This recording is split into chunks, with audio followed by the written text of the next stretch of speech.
Driven, trusted, reliable. Click mtg-specialists.com. NMLS number 5918, Equal Housing Lender. Hey, you hear that? That's the sound of loose change in your pocket reminding you to buy a 99-cent medium fountain drink from Casey's. So the next time you hear this, you already know where to go. 99-cent medium fountain drinks. It's not crazy. It's Casey's. Madame Giselle senses something big coming. Is it a career change? Everything looks wet. I'm going to be a swim teacher. There's a roof. A swim teacher who also does roofing. No, the roof of your RV has a leak and it's ruining the furniture. Oh, that's okay. I'm covered by Progressive. But maybe I'm a swim teaching roofer who makes furniture. Customize your coverage with Progressive's Roof Protection Plus and be prepared for the unexpected. Progressive Casualty Insurance Company and Affiliates. Roof Protection Plus available for RVs less than 6 years old. $250 deductible applies to any claim. Get ready to experience the excitement of college baseball's championship series in Omaha with Tickets for Less. Use promo code THEZONE to get exclusive savings on tickets for this year's games at ticketsforless.com. Every seat holds a story. Find yours with no service fees at ticketsforless.com. We all like the Juan Soto bat flip. Well, with FanDuel, America's #1 sportsbook, you can swing for the fences this Major League Baseball season because we have Dinger Tuesdays where you can turn dingers into dollars all season long. Whether you're talking Soto or my guy, Jose Ramirez is on a heater. Yeah, home runs just got even better. Just visit FanDuel.com. Use the promo code ZONE to get in on all the Dinger Tuesday action. That is FanDuel.com/zone. FanDuel.com/zone. Make every moment more with FanDuel, official sports betting partner of Major League Baseball. 21 plus and present in Iowa. Bonus issued as non-withdrawable bonus bets that expires 7 days after receipt. Max bonus $25 per game. Restrictions apply. See terms at sportsbook.fanduel.com. Gambling problem? Call 1-800-BETS-OFF. Roofing, siding, and gutters. Make the right call with the rooferys at John Higgins Weather Guard. 1620 The Zone. It is a long break at the end of the day, but I think everybody's prepared and everybody's focused. This is the biggest stage in basketball, so everybody's going to come out and ready to play and prepare for everything they have. Obviously, they want their teams to be where Edmonton is, but again, Canadian market, they're going to have their whole country behind them. Excited, it's going to be loud, but again, we focus on what we can here, and I think we got a pretty good state that is excited that we're back here too as well, and that's what our goal is, to bring that back. Live from 50th and Capitol Avenue in the Big O. This is Mornings with Sharp and Handley on 1620 The Zone, 1620thezone.com, and 1620 The Zone TV. Now here's Gary, Nick, and Jimmy. Hey guys. Great to see you. Hey, good morning. Good Tuesday morning, everybody. We are live on 1620 The Zone. Hello to all of you terrestrial radio people in your cars, wherever you may be listening. You're listening in the same radio where Paul Harvey once said, the rest of the story. The rest of the story. We are live and local on a Tuesday morning. Mornings with Sharp and Handley. Peter Krinzer is in for Jimmy. Glad to have you in. Hello to everybody on the stream. Bright and early, you get to see our beautiful faces at 6:07 in the morning. The field to come to Omaha for the College World Series. 48 teams have been eliminated, including your beloved East Carolina Pirates, and 16 remain, including a team from the Big East. As UConn last night avenged that 2011 Fiesta Bowl loss to Oklahoma by beating the Sooners in Norman. So we have 16 teams. We are down to 8 supers. And this time next week, we will know who is coming to Omaha. Will not, unfortunately, include LSU, which was a heartbreaker. But also yesterday was a bad day for ESPN, especially if you are a highly paid talent. Stephen A. Smith, Pat McAfee. I just want to be on the record here. You know that my exhaustion with Caitlin Clark coverage, I've almost reached the end of it, where I'm looking for a summer hiatus. But I will say this. I am going to be on the record that I'm okay with my women's sports having physicality, jealousy, and egos. Not just my sports. Sometimes I like that in my women. But in sports, it's okay. And men, it's okay to admit it out loud that, whoa, basketball is physical, men or women. But yesterday was a bad day for ESPN, and it may be another bad day, as we are also 88 days away from Nebraska and UTEP when Nebraska starts 7-0, which I'm being told is going to happen. So good morning, everyone. Good morning. Good morning. 3 seeds and 1 4 seed, by the way. Still hanging in there. Yeah, the 2 seeds had a bad opening weekend. Yeah. In fact, there's nothing but, do we even have 1, 2 in there? No. We do not. All the 2s are out. Yes. So West Virginia, Oregon, Florida. I'm sorry, I miscounted. 5 3 seeds and a 4 seed. Only 2 super regionals that feature 2 1 seeds playing each other. Yeah, and good call on UConn. You got that one. Bam. Did we Most well-rounded athletic department in the Big East. Didn't we all go Florida? 951-1620. Danny Hurley. It's one step closer to coming back to Omaha here. Did we all call Florida? I thought we did. Yes. I think we all took the Gators, so we looked intelligent there. So 15 of the 16 teams that won regionals wrapping up last night or early this morning in Norman started 2-0. But Florida, which I think, Evansville's going to get a lot of discussion because of being a 4 seed and their Cinderella. And I got a thought or two, because do not compare it to Nebraska or Creighton or anybody else in the Midwest. It is completely different in my opinion. But what Florida did, now Florida, I wasn't on air. I am sure you guys broke it down. When they came out as a number 3 seed, I went, uh-oh. I did too. Because they're not, their metrics say they're not a 3 seed. They're a 3 seed because of their record, but they are not a 3 seed. And Nebraska twice saw that up close and personal. But what they did to where essentially, they don't have any pitching, to make a run where they beat Oklahoma State twice and yesterday closing it out to advance to the Super is one of the more impressive performances of the weekend. And you might go, whoa, they were in the national championship series last year.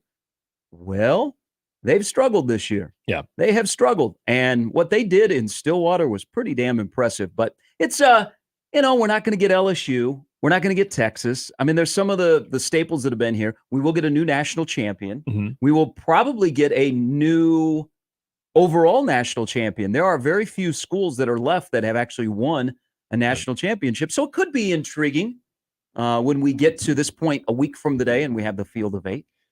So this is what I'd said all last week about Florida, and I'd be curious if you agree or not. Absolutely not. Okay. Well, hear me out now. Just Okay. a sec here. Everybody that I feel was watching from afar of when the field was unveiled, I heard, I think it was more of a smaller section of fans, though, talking about, oh, wow, Nebraska might have caught a break because Florida shouldn't even have made it in. My whole thing last week was Florida's struggles were in the SEC. You got to keep that in mind. Florida's struggles were in the SEC. So when they were not maybe winning weekends as much as they were the previous year, that was against superior competition. And so when you look at that record, it's very deceiving. When you look at who they have, I mean, Caglione's a great player, and he's going to highlight that. But they've got other guys. And the thing about it is when you pair an SEC school that is either from a record standpoint, middle or towards the bottom, against even a Big Ten team that is a tournament champion or a regular season top 3 finisher, those records are apples and oranges to me because of the types of struggles, the types of teams that you're playing. And oranges. Why can't it be like pears and grapes lemons? and plums or something like that? Or grapes and plums are actually kind of similar, right? It's like a big grape. The texture is very You ever similar. gone to a family gathering where they have an apple and orange salad? A little bit of jello? Yes, actually, I have, yeah. So Midwestern. I thought you were going to say, have you ever been to a family get-together and they have plums out there? You don't really see a plum. A plum doesn't get its due proper. It's like the tomato. You know, nobody considers that, actually. I mean, it's a fruit. Who's gnawing on a plum? Yeah. Like, I got a plum. I do. I want to ask questions about anybody who they wake up, rise and shine, like, I could use a plum today. I'm gonna help you out with your Q rating. Do not ask anybody, hey, what do you? The first thing you get up in the morning, do you eat a plum? Some might say, no, I eat a peach. Which is good. The whole part about what Florida did and even talking to Kyle Peterson, but listening to the broadcast throughout the weekend, there was no shock value in what Florida was doing, other than the fact that the games that they won against Oklahoma State, like the way that they won against Florida or Nebraska to eliminate Nebraska, that was where you probably thought that's how Florida, that's a recipe to win. But that they could dial it in with their pitching staff in 2 huge wins against Oklahoma State. Maybe that was more of the surprise compared to what they have done. But the fact that they're in this spot shouldn't surprise anybody. The fact that going into last week against Nebraska, where people would look at the seed and be like, well, Nebraska should be the favorite. No. You have to, this is where you do have to look at their weekend competition versus Nebraska's weekend competition, in my opinion. They earned their keep. I mean, that was impressive what they did, but there were other impressive performances we'll talk about. So as we get close to the College World Series, the road to Omaha, our lovely city here, will be in the national news. But the state of Nebraska is at the top of everybody's discussion point this morning. Mm-hmm. Everybody across the country is talking about Nebraska. I'm not talking football. It's not Joe Klatt telling me certain things. I like Joe Klatt. I'm glad he's not on the Colorado-Nebraska broadcast. But the biggest story, there is no other story in the state of Nebraska that will trump the story that came out yesterday. None. It is national news. We have made it in Nebraska. Because in Lincoln yesterday, a woman who was believed to be dead was breathing at a funeral home and is still alive.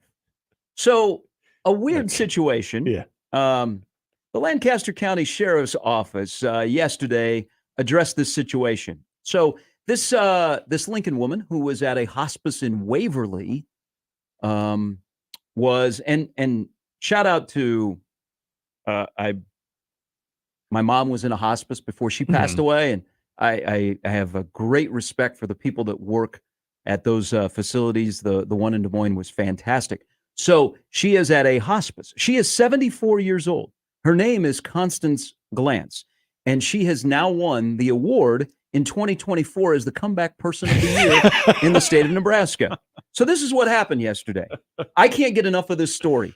I want to talk to this woman. Mm-hmm. I would like to go and meet this woman because this is an incredible story that I'm actually surprised does not happen more often. So yesterday at 9:44, Ms. Glantz was pronounced dead, or actually declared dead. I don't know if there's a difference between declared or pronounced. Probably very similar. This was at 9:44 in the morning, so at the hospice. And then she was transported to a local funeral home. At the funeral home, about 2 hours later, they found a pulse, and she was alive. So they began to perform CPR. And kudos to the funeral home staff for knowing CPR. So they called the sheriff's office, and the sheriff's office responded, and Ms. Glantz, at the age of 74, who at 9:44 yesterday was declared dead, 2 hours later was alive and is now in a Lincoln hospital. No criminal intent. No signs of criminal intent at the hospice, the nursing home. But the investigation is ongoing. You think? Why in my head can't I get out like the Undertaker? Yeah. Like just one of those Rising moves from the casket. Yep.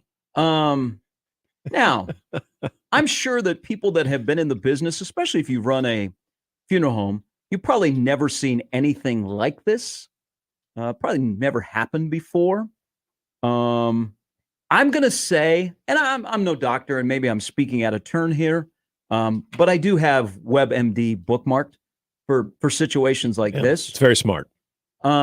Sometimes, our silver sluggers, when they are ill, they can have a weak pulse.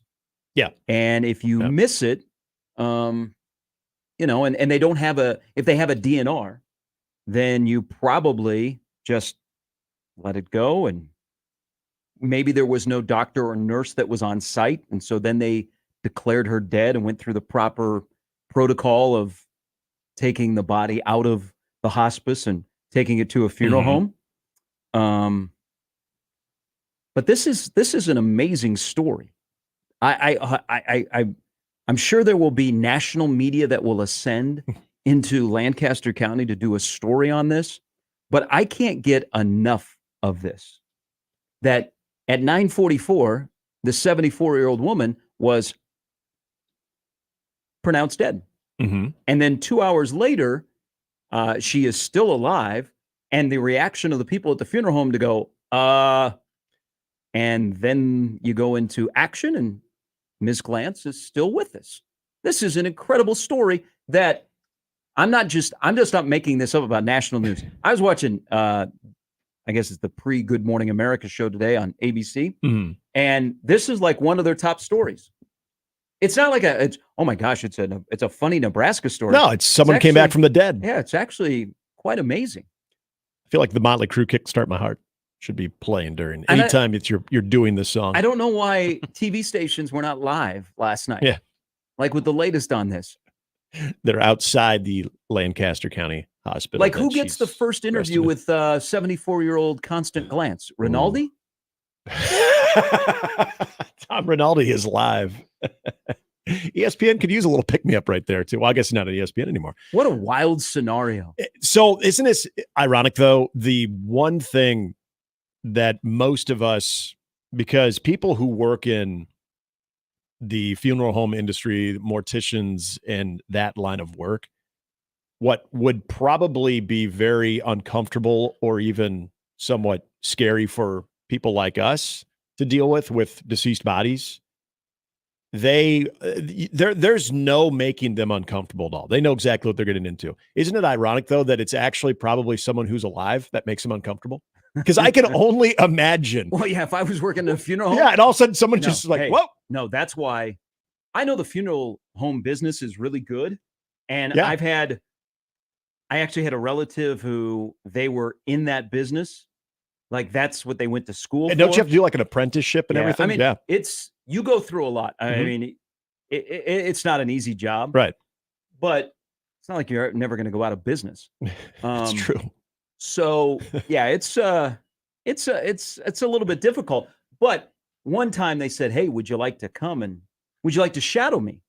And I was still trying to figure out what I was going to do, and I was like in high school. No, I was like after my freshman year in college. See, in high school, we all had to do the visit to the funeral home. And yeah, it was Excuse me? it was actually a class. Hold on here. Yeah, swear to God. Whoa, what? Swear to God. Yeah. What the heck was going on in Millard? I believe. Hold on. No. Yeah. Oh, I'm. Was this like a scared straight thing?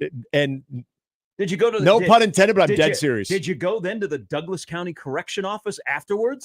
Yes. That's what this is. That's the scared We straight program. we went Okay. to the penitentiary and visited some inmates that were willing to talk to us. See, it would have been better if you would have. Wasn't led all on the with- same day. This wasn't all on the Hey, same day, by the way. It would have been better if you led with that. I Yeah. mean, like go to the jail first and then to the funeral home. So this was in our law studies class. Okay. Is when we did went to the correctional facility.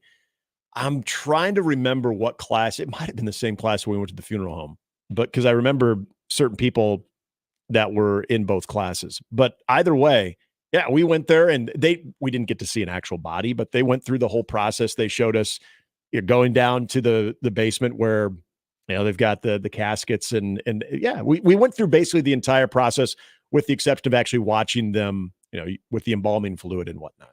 It was not my cup of tea. And then here's the better part. When we went to the correctional facility, one of the guys in our class got to see Dad. Knew an inmate. Well, wasn't Dad, but and people who grew up in Millard remember there was this horrible situation where a young guy.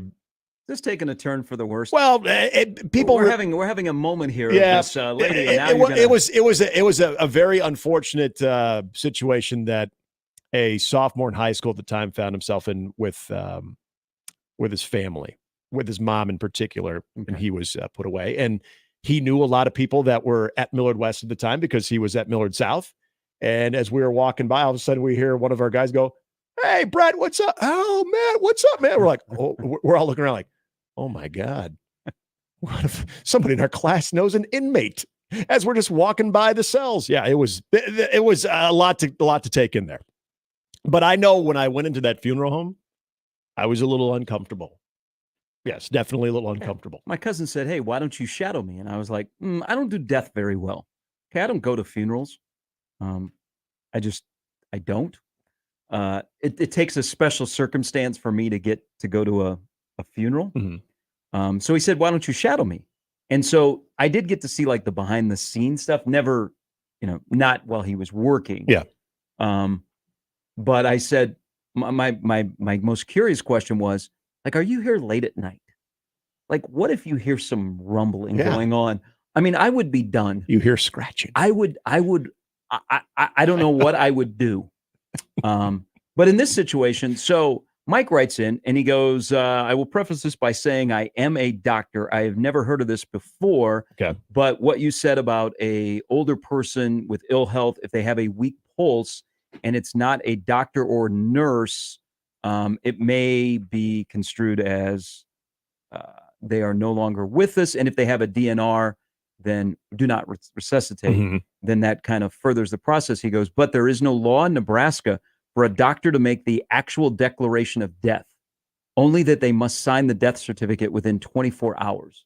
Okay. That's from our doctor. I listening to the show. I want to also say this. You brought it up. I think it's very important to remember because that constant glance is still with us. That constant Incredible glance story. was in the funeral home. And as you pointed out, that they noticed that there was breathing and they were able to resuscitate.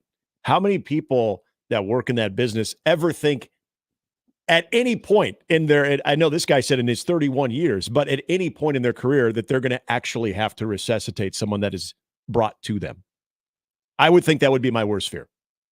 Again, I'm not in that same thought process as people who get into that line of work. They're obviously a lot more comfortable things that I would not be.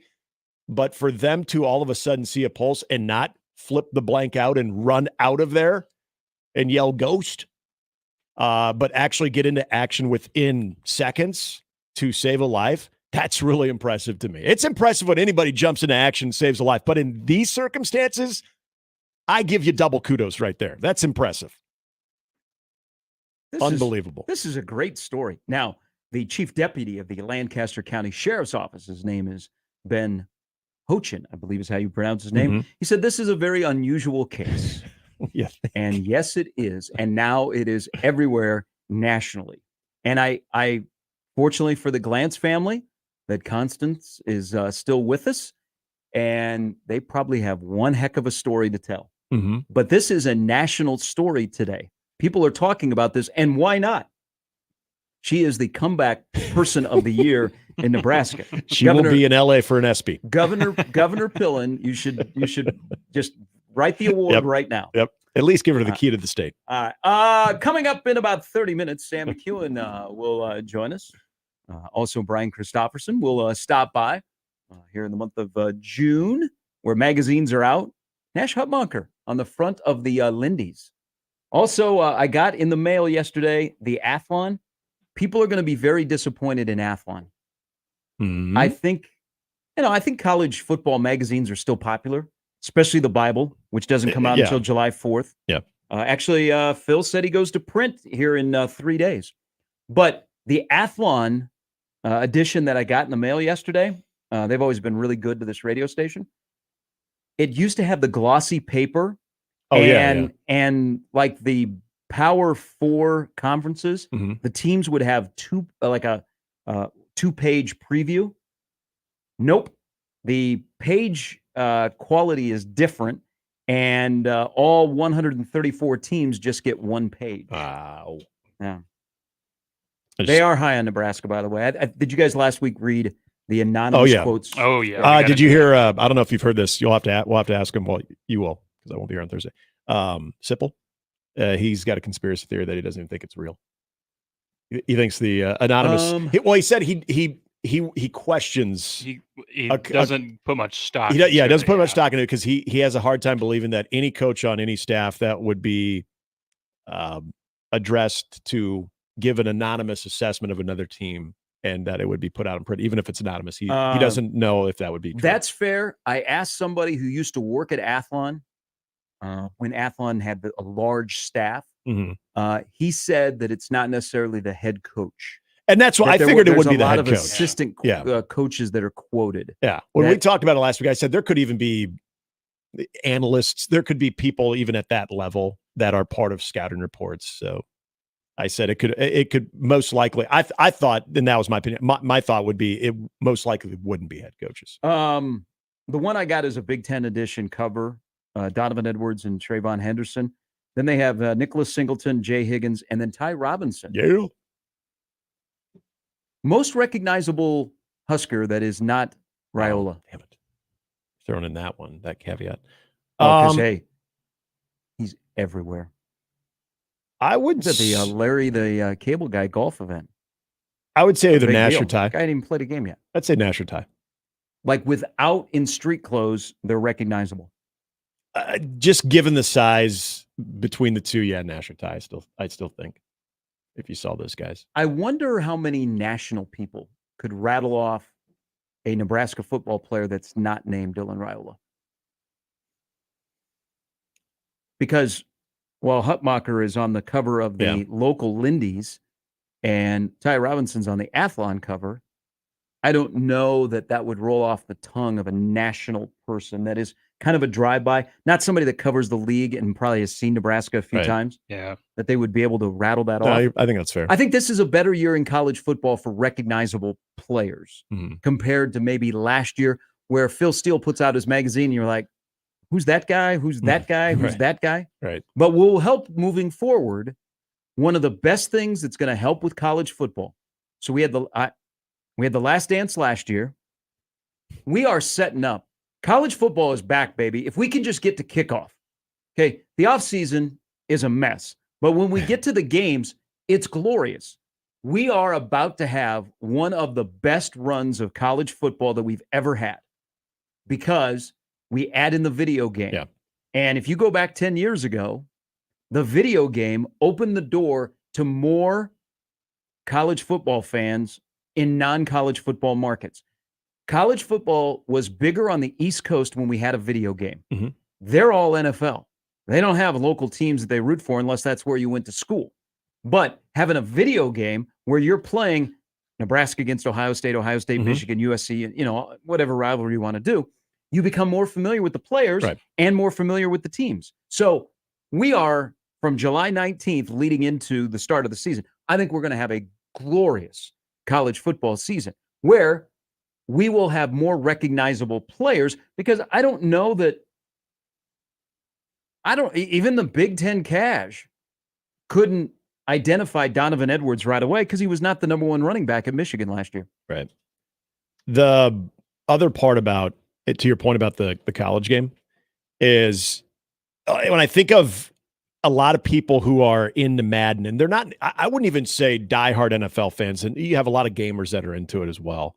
You throw out another football brand, and you got to think about it. A lot of the younger generation gamers, college football wasn't around, and when it was, they weren't gaming. Period. Doesn't it? I mean, just think about. Well, maybe you're a bad example, Peter. You probably are, and myself. I like gaming. I did. I loved it, but. Oh, you gave it up? Well, yeah. Had a kid? It didn't make the, yes. What would you rather do, be a gamer or be a father? Well, I was telling Peter last week. Quickie poll question. Can't you do both? Zone. Can't you do both? Can't that be Nope. good parenting? Why not? Oh, Nope. I guess I'd rather be a father. You know what that means? Divorce. Oh, I did tell Peter I think it's time to reinvest in the gaming system because I loved that game. I absolutely loved that game. And we can all talk. I think there are a lot of people who are casual sports fans, if even that, but they play those games, and before you know it, you start to pay more attention to what's going on in the actual three-dimensional world when it comes to those sports, like the Madden junkies out there. And then now I think you're going to get a new generation of younger fans, younger gamers that are going to get into that game. And I just think naturally, and maybe I'm way off, maybe they can separate what they're doing in their gaming system to what they're actually viewing on TV when it comes to sports, if they're taking it in. But I would assume that will carry over. A lot younger people will carry over into college football. It did 10 football. years ago. The life of the college football game. You got to know the players. You knew the teams. Yep. Because not everybody grows up like us where we're around college football. It's such a regional sport. Like in the Northeast, I mean, unless you're a Penn State fan, maybe you dabble with some Syracuse and you wish that Jim Brown was still running for Syracuse. You are all about the NFL. Your Saturdays are to get ready for your Sundays. But having a game like this reintroduces people to college football at a younger age, and it keeps college football in the conversation. And then you hope that it then turns over to, well, let's watch the actual game. Right. But right. you also have a better knowledge of the players when they come into the NFL, or you go from playing college football 25 to Madden 25. Yes, and that's typically what is going to happen. I thought Verz brought up a really good point, too, about when it comes to just the quarterback position alone for a younger generation, the ability for pre-snap reads and understanding. I remember playing quarterback in high school. Pre-snap reads were something as basic of where's the strong safety, where's the free safety at. But now you're watching corners. Are they creeping in? You're watching line adjustments. You're watching all those things that seem to just be very natural. And I thought Verz brought up a good point where there's probably an older generation, even older than myself, that would say, and I still think there's some truth to this, that kids need to spend more time outside and away from the gaming console. But Verz, I thought, brought up a good point of if you can attribute some of that knowledge as they're at a younger age, even at 15 or 16 years old, and being able to understand those concepts, you can credit the video game for that. Absolutely. So the timing, July 19th, that's kind of when all the media days are going on. Yep. So it's in the discussion. If I am a college football coach, and you know that colleges will buy bulk of these games in their entertainment centers of their football complex, they'll have it. I would have every one of my quarterbacks play the game and play it a lot. Yeah. Because I agree with that. Yeah. I think it can help you. And we've heard it before. I mean, even in MMA, we've heard of guys that have played a video game that they started to come up with different moves or they understood things a little bit differently. Definitely. I would have, when this game comes out, I would have every one of my quarterbacks make sure they are playing this game. And not just for the entertainment fun of it and the competition with your buddies, but I would do it for knowledge, because this game, just like Madden, is going to be somewhat realistic. And you listen to some of the tweaks they have, man, there's especially the quarterback position in this game. Ooh, it's pretty darn close to being reality. One of the things they've been harping on is that they have unique playbooks for almost each individual team. Not that they're just giving stuff away on a video game, but well, and the next thing you know, there's got to be some benefit to that. I mean, Nebraska's going to be running the triple option because they saw it on this game and they're like, man, not only Air Force. All right, a couple of emails here in the Equitable Bank inbox. Gary at 1620thezone.com or Handley at 1620thezone.com. Chris writes in, you mean we have players other than Dylan Raiola? I thought we had a 5-star quarterback and 84 open scholarships. I've been so excited to see how it all rounds out. Well, let's see who fills out those 84 scholarships. Terry writes in, hello, Terry, about our 74-year-old Constant Glance, who is with us this morning. Thankfully, she is resting comfortably in a Lincoln hospital after being dead at 9:44 yesterday. It would be interesting to see what the lady in Lincoln has to say about her 2-hour adventure. What she saw. Did she see heaven? Yeah. What if she wasn't destined to go to heaven? Oh, boy. This might be an eye-opener for her. She have time to to repent. Time to reverse fortune. Can you repent? And people in that state tend to lose their filters, so she would tell it like it is. Yeah. And you'd listen. Oh, I know I'd listen. What did you see? Okay. Absolutely. I'd want to know. What are the odds that, and she may not be able to communicate properly. Right. But will it be a local reporter, like an anchor? Will Rob McCartney make a trip down with the whole rig to set up an interview with this lady? Or will it be a national person that will come into Lincoln and try and discover this amazing, maybe miracle? These are questions that I have at 6:37 in the morning because I can't get the story out of my head. Now, Bruin Steve said he went to, as a Boy Scout, he went to a funeral home crematory when they were in Boy Scouts. In Boy Scouts, okay. Yeah. I could see that. ours, I don't remember what class it was, but I know we did in high school. So you were part of I've heard this before, the Scared Straight program. It must have been. The law studies, it made sense going to the correctional center at the law When you went studies. to the correctional center, did the inmates, did they heckle you? Yeah, as we were walking into the main that's entrance. the Scared Straight program. Yeah. Did it help anybody in your class? You got anybody there's nobody belongs to the state of Nebraska? in that. Yeah, I cannot think of any actual official residents of the state of Nebraska from that class. Now, not everybody I've kept in touch with, so it wouldn't shock me, but I think I remember how I and many others in my class felt when we walked away, and that was we don't ever want to go there forcefully ever.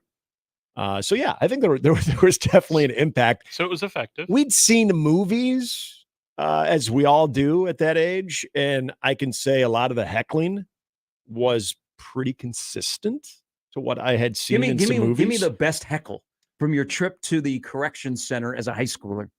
There was one guy. His name was Terry. Not email Terry. I hope it isn't. You're just making the name up. No, this was really his name was Terry. Was he wearing a name tag? Nope. Oh.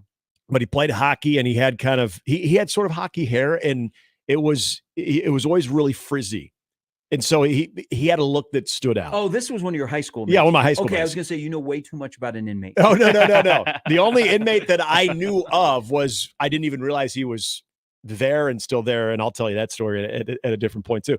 But yes, as we were walking in, we heard a couple of guys calling Terry Brillo Head, and they said, "Hey, Brillo Head, why don't you come and see me? We'll have a real good time." And they used some more colorful language than that. And the person that was our representative from the correction center and then our teacher just continued to encourage us to just keep looking forward and head to the door. They're going to talk a little bit. I was really surprised, though, that nobody said anything towards our female persuasion. This was all direct. The only heckling I heard. The only heckling I heard was at poor Terry about his look. Terry. Yeah, Terry. They wanted to hang out with Terry. That's what I got out of that one. What's Terry doing these days? That's it. And as soon as you asked if anybody is a member of the state, is a resident of the state, he's the one that I would be curious about because he's Does one he of get his mail into Tecumseh? Maybe he's one of the guys that I have not talked to since high school. Nice enough guy. I'm assuming he's living a very fruitful life and very successful. But he was the one that got singled out. And so, sometimes that can have an effect, either positive or negative. I would say so. At that age, I would like to. I'm never coming here because he was a year younger than me. I was a senior, so he would have been. Yeah, he would have been. I mean, he would have been 17-ish at the time when that happened. Texter writes in. I did not catch the last name of the woman you were talking about. But what if her last name was Breath? Constant breath.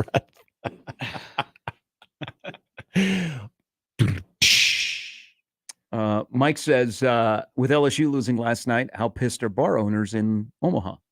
Oh, they're not happy.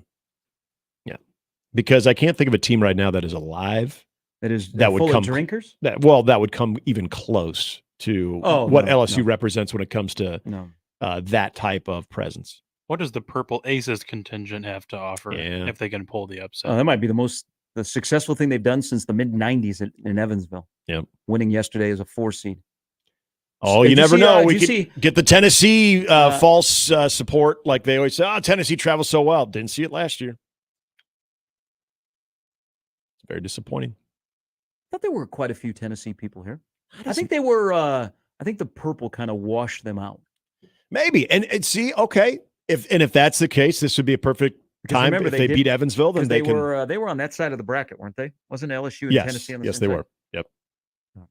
If you'd like to join the conversation at any point today, if you'd like to talk more about Constance Glance, which is the story of the day. I don't want to hear about McAfee and what he said about Caitlin Clark or what Stephen A. Smith is about to undergo or anything else political. We want to talk about Constance Glance in Lincoln, which is the national story of the day. Mm-hmm. Yeah. We hand out a lot of comeback player of the year awards in all sports. I think if there is one in life, this is it. It's not even close. It's unanimous. Somebody said, I think Lester Holt will be the first to get an interview with Constance. There you go. Ooh. It'll be national. Is she able to speak? That's the other thing. Yeah, we that's don't the know. question we do not know. Yeah. But the Curious family, to know. I would think the family would like to have some speaks with multiple parties, maybe. The Zone Hotline is powered by 42 Degrees The Source by your mom's house, 402-951-1620. You can always email us like you have already this morning into the Equitable Bank inbox, where they take banking personally, professionally, and they do it all the time.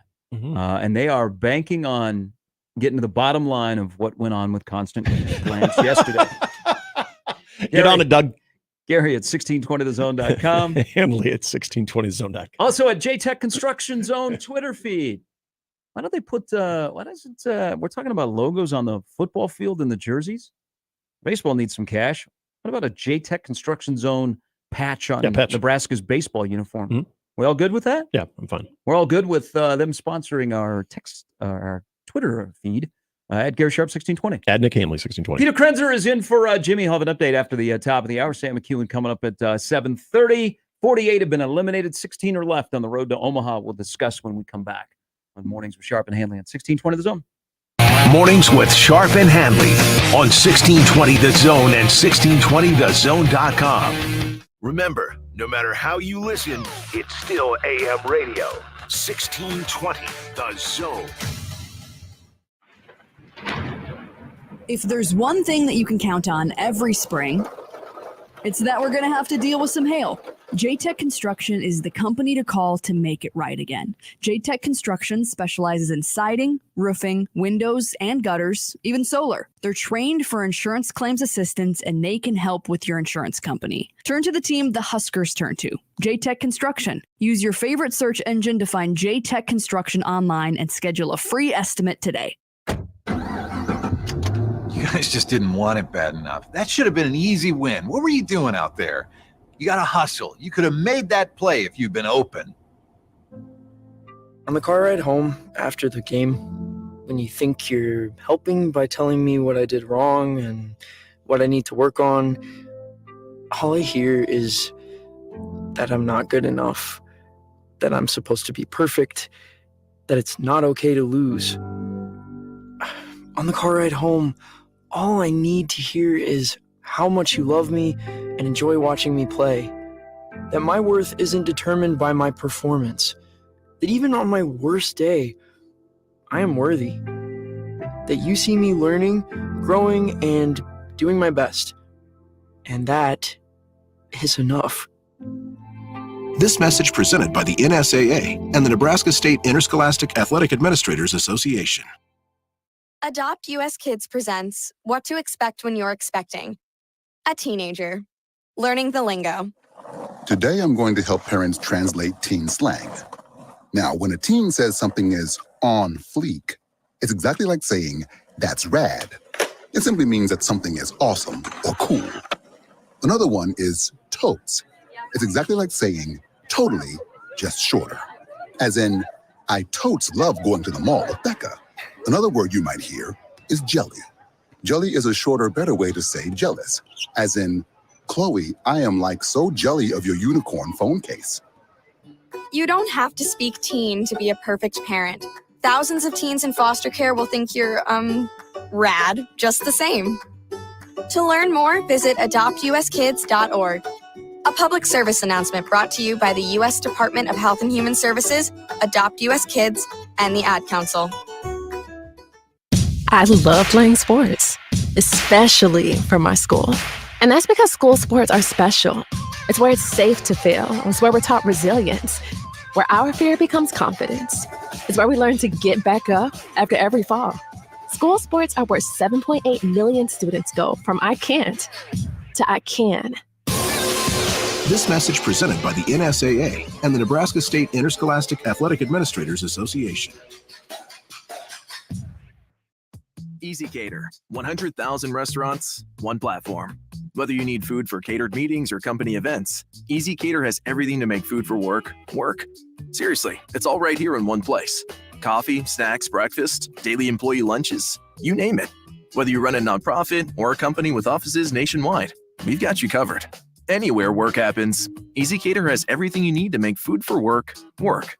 Order 24/7 at easycater.com. Funplex asked an AI assistant where you find ultimate summer fun. And, well... Funplex. Nebraska's largest water park and rides, now with the brand new spinning, tilting Wipeout. Tasty treats, special events, private cabanas, and more. Probability of unforgettable fun, 100%. Funplex is the best choice for an all-in-one day of summer excitement. So, see you at Funplex then? I am a language model. Yeah, fair enough. Get your human tickets at fun-plex.com. Let's go! Hey, baseball fans, join the Blur Tailgate at Hilton Omaha this June for our 12th annual hospitality event during the College Baseball Championship Series. Book an experience for your clients or employees with an inclusive bar, buffet, TVs, music, and tailgate games. Secure your spot today and let Blur Events take care of all the work so you can enjoy the day. Plus, we're just steps away from Charles Schwab Field. Visit blurevents.com to book your group, buy tickets, or learn about sponsorships. That's blurevents.com, your college baseball and football tailgate destination. Now back to Mornings with Sharp and Handley on 1620 The Zone.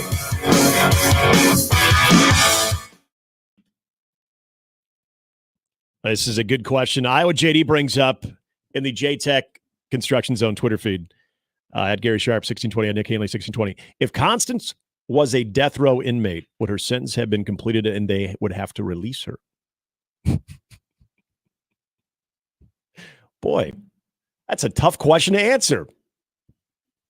Let me see if she's trending. Let's see here. Constance. No.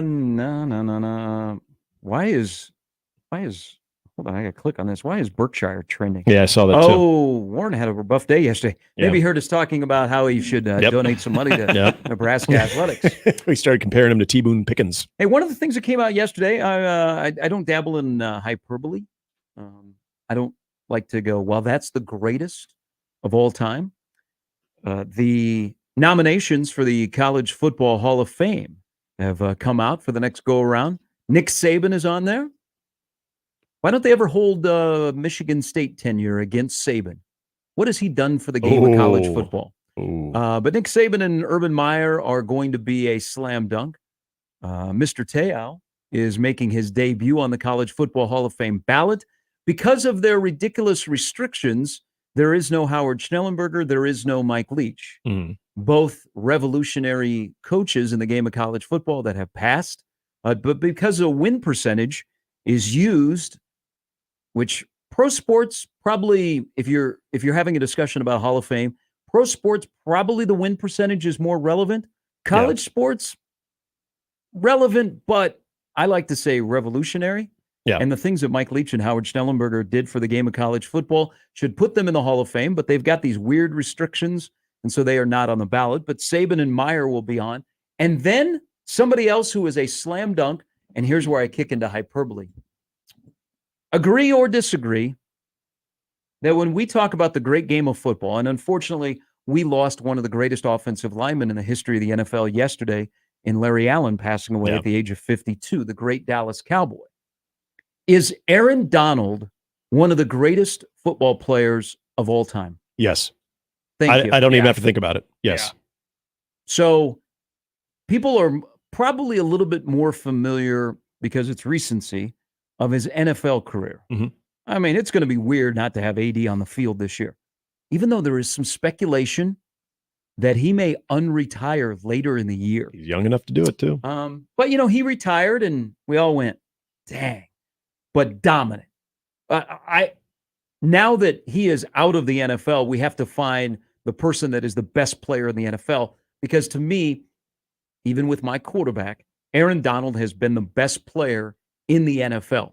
Now, this is where I'm glad you agree with me, Peter, as well, that Aaron Donald is one of the greatest football players of all time, because I'm going to read off of his stats when he was at Pitt. 2011 second team All Big East. I miss the Big East in football. Oh, Big East. That's why last night when the Oklahoma-UConn baseball game was going on, I brought up on YouTube the 2011 Fiesta Bowl between the Big 12's Oklahoma Sooners and the Big East UConn Huskies. It was a beatdown, 48-20, but that's beside the point. Big East football, Miami, BC, banger. Yep. And you had Pittsburgh. First team, all Big East. 2013, all ACC first team. 2013, ACC Defensive Player of the Year. 13, unanimous. Oh, unanimous. Unanimous. Quit thinking about those coaches. I'm not going to tell you who I'm voting for, but it's Aaron Donald. The 2013 unanimous first team All-American. 13, Lindy's Sports National Defensive Player of the Year. 13, CBSSports.com National Defensive Player of the Year. 13, Athlon Sports National Defensive Player of the Year. 13, Lombardi Award winner. 13, Outland Trophy winner. 13, Bednarik winner. 13, Bronco Nagurski Trophy winner. Wouldn't you like to go in Aaron Donald's house and see the wing? He's got a wing for his college exploits at Pitt and now his exploits with the Rams. Aaron Donald is one of the greatest football players of all time. Yes. College and pro. That's amazing. Senior year, and remember, as a defensive tackle too, his senior year, 23 and a half. He had 11 sacks with 28 and a half tackles for a loss just in one season as a defensive tackle. Just absolutely dominant. There was a story on him, and I want to say it was going into his second or third year in the NFL, where they were going over some of the different techniques that he works on in the offseason. And when he gets into the hand-to-hand combat and shown how quick his hands are when he's trying to chop away a defender and being able to utilize that. For a guy that is that big, his overall motor skills and the quickness that he's able to use between his feet and his hands, and then you throw the pads on top of that mass and that quickness, the dude was a specimen. He was easy to root for because he played the game at such an aggressive level, but he, for the most part, and this is where I know a lot of people locally will talk about the dominance that you would see, especially in the college game and in really his final season with Nebraska and Ndamukong Suh. Ndamukong Suh sometimes would let that spill over to where it would get somewhat dirty, especially early in his career in the NFL. Yeah, a little bit. Maybe a stomp to the junk here and there. Things like that. You sound like a Packer fan. Which I'm all for when Packers have that kind of stuff happen. But I always give Aaron Donald credit. He played on the razor's edge, but he never really stepped over that line. When you play that brutal of a position, and you can still turn that off in the right moment, but before every snap and during every play, you are an impact where teams they literally have to run away from you. They literally have to scheme towards you every day, no matter what type of offensive line you have. That dude's a problem. And even when you do all of that, his numbers are still elevated game in and game out. I wonder, I don't know a lot of Pittsburgh football fans, not Steelers, but the Panthers. And one of my first memories of watching college football was always Bino Cook, who was the sports information director at Pitt. But also when Pitt and Penn State would play, when Pitt had their on-campus stadium, it always seemed like it was overcast. Mm-hmm. No, it's Pittsburgh. Always is. And then Pitt would have these cool helmets. I wonder if you asked a diehard Pitt football fan, and if you're out there, I would love to hear from you. Who is the number one player in the history of Pittsburgh football? Pitt football. Would it be Dan Marino? You got Tony Dorsett. I would go. So there are four. So your Mount Rushmore of Pitt football is pretty damn good. Yeah. I would go Tony Dorsett. Yep. Dan Marino. Larry Fitz. Aaron Donald, and then Larry Fitzgerald. Yep. That's a pretty good foursome. Yeah. Yeah. Tony Dorsett is, to me, the best football player ever at Pitt. I mean, what he was he was a four-time All-American. He won a Heisman Trophy. Yep. All 4 years he ran for over 1,000 yards. College Football Hall of Fame, everything else. Hard to argue that. Yeah. Dookie Clint throws in Johnny Majors. Okay. I would, and not remembering too much of his collegiate days, I would, the four, and mind you, I didn't watch a lot of Dan Marino when he was at Pitt. I knew him more as a Miami Dolphin because I wasn't that old. But how come you didn't watch him? This is where there's the numbers. He could have, by the way, been playing baseball with George Brett. Dan Marino was a 4th-round pick of the Kansas City Royals in 1979. Yeah. That's when I was born, by the way. That's why I didn't see him. Shock you haven't caught up. Stuff that happened the year you were born. I know. I chalked it up to bad parenting. My parents should have known better. Not going to comment? No. Now, the one thing about Marino, because I don't know, I studied Dan Marino when he took off with the Dolphins. His senior year was not great, but he played in I imagine, one of the biggest pit games ever in that 82 Sugar Bowl when they beat Georgia, which you can find on YouTube. Now, they beat, was it, oh, gosh. Was it SMU that they beat in, was that one of their bigger, I'm trying to remember who. He had another big bowl victory. I thought it was SMU when they were starting to become something. When they started the payroll.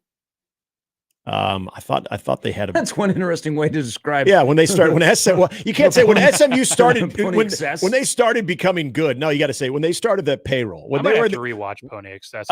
It's one of the better 30 for 30s. In its infancy of the payroll. I believe Dan Marino got a pretty damn good SMU. Was that in the Cotton Bowl? That might have been. With Lindsey Nelson on the call on CBS. Yeah, I don't know who was on the call in that one, Gary. Just catch up, go back, look what was going on in the world in 1979. Okay? Because it was actually a big year for Pittsburgh, the city of Pittsburgh. In 79? Yeah. Steel Curtain.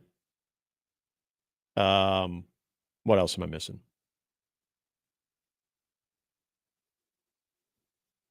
The year I was born in 1979. What was going on in Pittsburgh? I don't know. Lay it on me. Look it up. Were you in Wheeling, West Virginia then? In 1979. Yeah. I don't know what I was doing. I mean, broadcasters get younger and younger, man. I think I was living in Windsor Heights. I don't know. This is not Windsor Heights, Iowa. There's a part of Des Moines that is called Windsor Heights. That was my first childhood home. Adam brings up a great point, and we'll take a break, and then Peter's got an update. With the accolades of Aaron Donald in his football career, it is very interesting that the Rams had Sue and Donald playing next to each other. Yeah. That is, I mean, hey, have fun, offensive lineman. But can you imagine if Sue would have joined the Rams next to Donald in his prime? I don't even know how you'd be able to stop Two of the greatest defensive tackles in the history of Yeah. college football got to play together in the NFL and win a Super Bowl. You would have some very quirky offenses, or at least protection calls. I don't know how you stop Total 180s to game plan around just those two. I mean, one is a handful enough, especially in their prime. But if you had two of them, that would be as unfair as I've ever seen on a defensive line. And I'm a big fan of the old 46 defense of the Chicago Bears, but those two on the same defensive line at their peak, no, it's unbelievable. All right, coming up in the next hour, Sam McHugh of the World Herald will join us. Also, Dylan Raiola on the 4th of June. 88 days until Nebraska takes on UTEP as a 27-point favorite. Good teams win, great teams cover. And the coaching staffs are hanging out together right now. Yeah. Those satellite cams, boy, can't get enough of that coverage. I can't. Good. I'm not good. I'm not spending a lot of time on 26 and 27 recruits. Yeah. Okay. Yeah. I'm focused on 25. Yeah. Okay. I'm focused on Nebraska going from 8 to 14 at the end of the month. Yeah. That's what I'm focused on. Guys that are going to be here sooner than later. Sorry, it's just my personal preference. Yeah, but Dylan Raiola is on a list, but he's also up against some history that reading this article, oh my God, how bad has that position been at Nebraska? We're going to tell you because the true freshman is on a list. He has made a list on the 4th of June. Peter's got an update coming up next. Sam McHugh at the bottom of the hour. It's mornings on a Tuesday on 1620 The Zone. Mornings with Sharp and Handley on 1620 The Zone and 1620thezone.com with Gary Sharp and Nick Handley.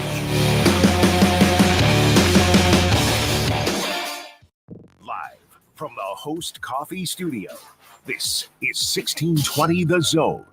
1620 The Zone Traffic. From the Pyramid Roofing Time-Saving Traffic Center. Want to give you a heads up, 180th and Platteview was shut down due to a crash. Northbound JFK's got delays from Q to the I-80, I-480 interchange. Over on westbound I-80, there are slow goings towards the exit ramp to 144th. Eastbound Dodge has delays between I-680 to 72nd, and 204th's got heavier traffic in both directions between Pacific and Harrison. Everything else is smooth sailing. Just be sure to buckle up and drive safe out there. I'm Joey Colbert. This time-saving traffic was brought to you by the Nebraska Lottery. Enter the NASCAR Powerball Playoff. Buy a Powerball ticket with Power Play or Double Play and enter the voucher number. You could win a VIP trip to the NASCAR Cup Series Championship Weekend. Powerball top prize odds 1 in 292 million. Grandpa Dave here from Osted's Golf, helping the grandkids get their dad the perfect gift for Father's Day. Thanks for your help, Grandpa. Dad wasn't thrilled with the candy that we got him last year, but we sure liked it. Okay, kids, save up to $200 on clubs from TaylorMade, Callaway, Titleist, or Ping. We're up to 50% off name brand golf apparel. Buy 2 dozen Strixon balls, get one free. And dads love Osted's gift cards. Papa, we need a bigger allowance. Talk to your dad. Shop Osted's Golf for Father's Day. When it comes to concrete repair, EverLevel has some serious game. Coach Greg McDermott here to coach you on why you should choose EverLevel Concrete Repair. They've got the fundamentals to fix your cracked and uneven concrete, and their products will give you the best defense against future damage. It's a fraction of the price compared to replacement, and their solutions come with a long-term transferable warranty. Working with EverLevel is a slam dunk. Call EverLevel Concrete Repair today for your free inspection. This is the story of the one. As a maintenance engineer, he hears things differently. To the untrained ear, everything on his shop floor might sound fine, but he can hear gears grinding or a belt slipping. So he steps in to fix the problem at hand before it gets out of hand. And he knows Grainger's got the right product he needs to get the job done, which is music to his ears. Call, click Grainger.com, or just stop by. Grainger, for the ones who get it done. Success in today's electrical market requires your company to be able to adjust to an ever-changing field. A partnership with IBEW Local 22 gives you that flexibility with access to journeymen, apprentices, proven training programs, marketing assistance, entry into markets not available before, ability to expand and contract with changing market conditions, and a benefits package for you and your employees. Contact Bob at IBEW Local 22 for additional details at 402-980-7596. Email unsportsmanlike conduct on the Equitable Bank Zone inbox with whatever is on your mind, from your hot takes to what you think is one.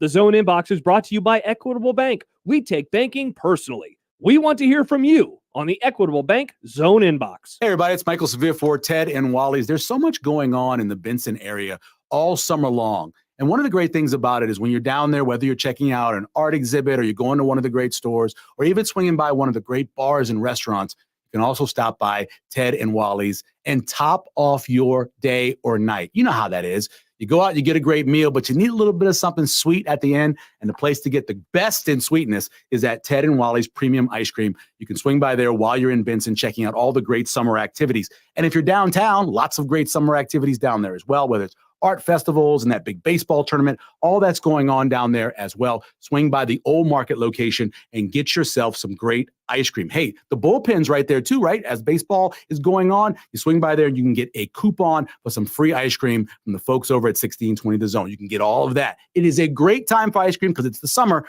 Both locations are open and ready for you, whether it's the Old Market or in Benson. And when you stop by, tell them Severe sent you.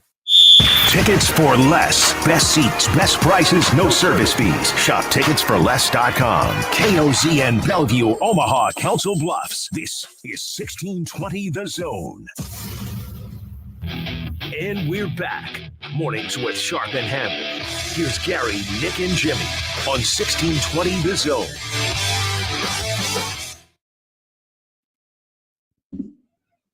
One more update from me before Jimmy returns tomorrow. Oh, Peter. I know. Peter, you'll never leave us. Yeah. Peter, you're everywhere. You are Mr. Utility. I'll just sit in here and just stare at you guys while you do the show. Then I anticipate some epic traffic reports, especially CWS we'll traffic makes its way in booth tomorrow. a week from this Friday. Lots of baseball traffic. Yeah. I'll just say don't. By the way, can we drive ask you downtown. something real quick? I don't know if we officially gave you some crap about it. Remember you did the traffic report about the Big Ten baseball tournament? And then Okay, there just making sure. There was no one down there. I was just trying to you were being my ass. Yeah, hey, that's good. I don't know. You never know who's going to show That's up. right. There was a swell of Illinois fans that made their way down there. Yeah, Let's be honest. I knew that was far-fetched. You could do Omaha traffic and just highlight like 4 intersections daily, and they're always going to be backed up. Yeah. Just make sure Kennedy Freeway will be in there somehow, some way. That's about Just avoid 72nd and Dodge. Yep. If you're at 90th and Dodge, please be aware of people that don't pay attention to turn signals. The eastbound express is And always yes, and watch out for the Dodge Expressway. Yep. And also, because of the time of the year, please be very, very aware of our friends that are riding motorcycles. That and sun That glare. too. That and sun glare. The sun glare always gets people. Yep, the sun glare. Well, there was no basketball or hockey last night. Multiple days off for those, but we got the rest of our super regional field filled. The 8 matchups are as follows. Tennessee will face Evansville. Florida State takes on UConn. Virginia gets the Kansas State Wildcats. The Tar Heels, just scraped by, will get the Mountaineers. Oregon State takes on Kentucky. Georgia will face NC State. Clemson will get Florida after Florida rattled off 2 in a row against Oklahoma State. And Texas A&M will get official Big Ten member July 1st, Oregon. And then we will soon have our Omaha 8. As for the Women's College World Series, Texas advanced to the finals, but Oklahoma's 20-game win streak in the postseason was snapped yesterday by Florida, and they will play a winner gets into the finals game today. Well, So Texas the wins. Sooners are sweating. Yeah. Are they, though? That's the thing. I mean, you got the home field advantage. You got I think everybody they'll there for win, you. but maybe closer than I thought initially. Some gambling news in MLB. Where have we heard this? Okay. I thought you were going to give us your wager on the Women's College World Series. Like, let's have it. Let's break it down. Let's have it. Padres infielder Tucupita Marcano is facing a lifetime ban for allegedly betting on games during his stint with the Pirates last year when he was injured. 4 other minor leaguers are under investigation. Does this all just tie back to Shohei? Is this just all one big gambling circle? Who knows? Hey, speaking of the Dodgers, you know the odds for them not to make the World Series are better than the odds for them to make the World Series? It's got to be the first time in a while. Yeah, that's a new one. Goodness. Because they're not even... The Phillies are probably, 3-4 games up on them right now? Yeah. So Yankees and the Phillies are the 2 best teams in baseball right now. Some golf. All right. Omaha's own Carson Shake has qualified for his second U.S. Open. Peter, pick it up. Let's go. Little pep in the step. Come on, buddy. Let's go. Come on now. It's your last one. The tournament gets started next Thursday. We will not say where he went to college. It was Iowa. But repping okay. Omaha in the U.S. Open once again. And I did throw the ESPN thing in here, but they had a bad day. We've addressed that. Gary does not want to get into the Caitlin Clark. They had such discourse. a bad day yesterday. Stephen A. Smith is going to get Max Kellerman fired again. And that'll wrap it up. Good job, Peter. Yes. And Peterman, thank you And there it is. for all of your contributions. Will I see you tonight? You will. Okay. You will. All right. We'll be out at Winter Park. Jacer's back. They are back. Would you guys rather have your name on a building or a statue? Statue. I think a statue would be cool. Okay. We sometimes get really infatuated with statues. We do. Oh, we got to build that person a statue. Got to build that person a statue. But then what That's if actually true. You know what? Why the one that we throw around so many times is if Nebraska wins a NCAA tournament game that Fred Hoiberg will have a statue made. Why not a building? I still think statue's pretty cool though. What if they totally botch the statue? See, true. Then you're like, wow, I wish I took the building. Like the Ronaldo bust. Oh yeah. Really? So why bring this up? Because this was announced in the crossover yesterday. I don't know if people realize how big an honor it is for the McDermott family to have their name on the championship center. Right. In terms of Creighton athletics, a legendary family. And it's not just head coach and his son. I mean, it is a family across the board. It's a head coach that has made Creighton basketball relevant. I think it's a great honor for him. I think there was some discussion that they never named it. So it was just the championship center. So the plan was that the McDermott name would go on it. But I think when Greg retired, but the Scott family, and they have a fantastic relationship, wanting it now, that's a huge deal. I know probably Creighton people understand it because they know the impact that the McDermotts have had on that campus. But that's a great honor, and it's a huge deal to have where Mac goes to work is going to be named after his family. I mean, that's pretty cool. And, because people say, well, I wonder, are they going to build a statue for Doug? Are they going to build a statue for Greg? No, why not put their name on a building? Yeah, I think that's even more, that's more of an honor. I think that's pretty cool. And that's a huge deal for that campus. And the right move, in my opinion. I just don't know if people grasp how big of a deal that is. Well, and if you think about it, when it comes to athletics, the only other person to have their name on a building would be Bruce Rasmussen. And deservedly so. Yeah, absolutely. And you know what he meant to Creighton athletics for decades.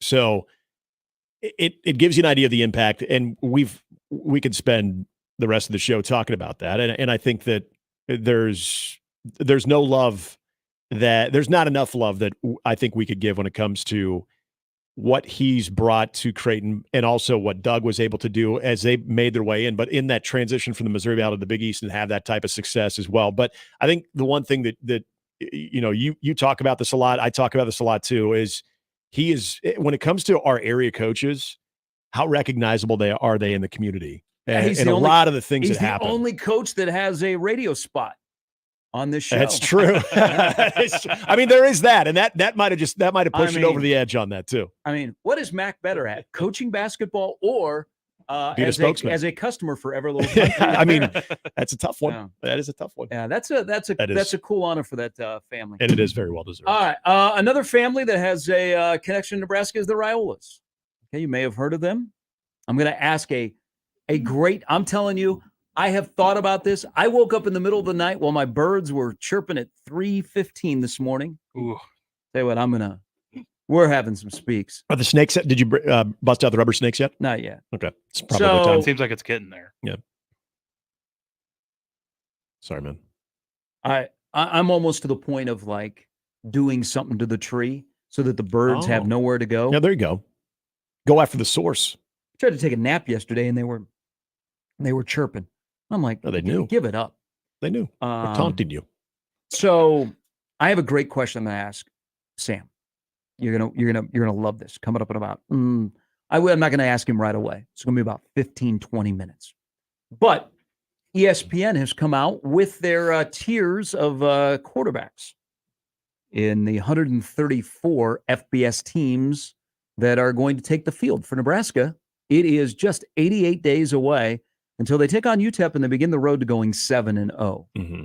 As you can see, I've mentioned that a couple of times. I'm being somewhat sarcastic, but that's the prevailing theme is Nebraska is going to go 7-0. I like to say, hold up. Yep. That's for more of the summer discussion. But let me just give you an example. So like in tier 1, and these are the quarterback situations. Tier 1, where that's the best situation, Alabama, Georgia, Oregon, Texas. Not a surprise because their headliners are really, really good. You got to go all the way down to tier 4 to find Nebraska's situation that includes last year's starting quarterback and this year's incoming quarterback, along with Kansas State, Oklahoma, Tennessee, and USC's quarterback room. But let me just give you, in this write-up on ESPN, the write-up about Nebraska and quarterbacks. You know the long history of lack of quarterbacks from Nebraska that played in the Super Bowl or started an NFL game, which is a popular trivia question, which you know is?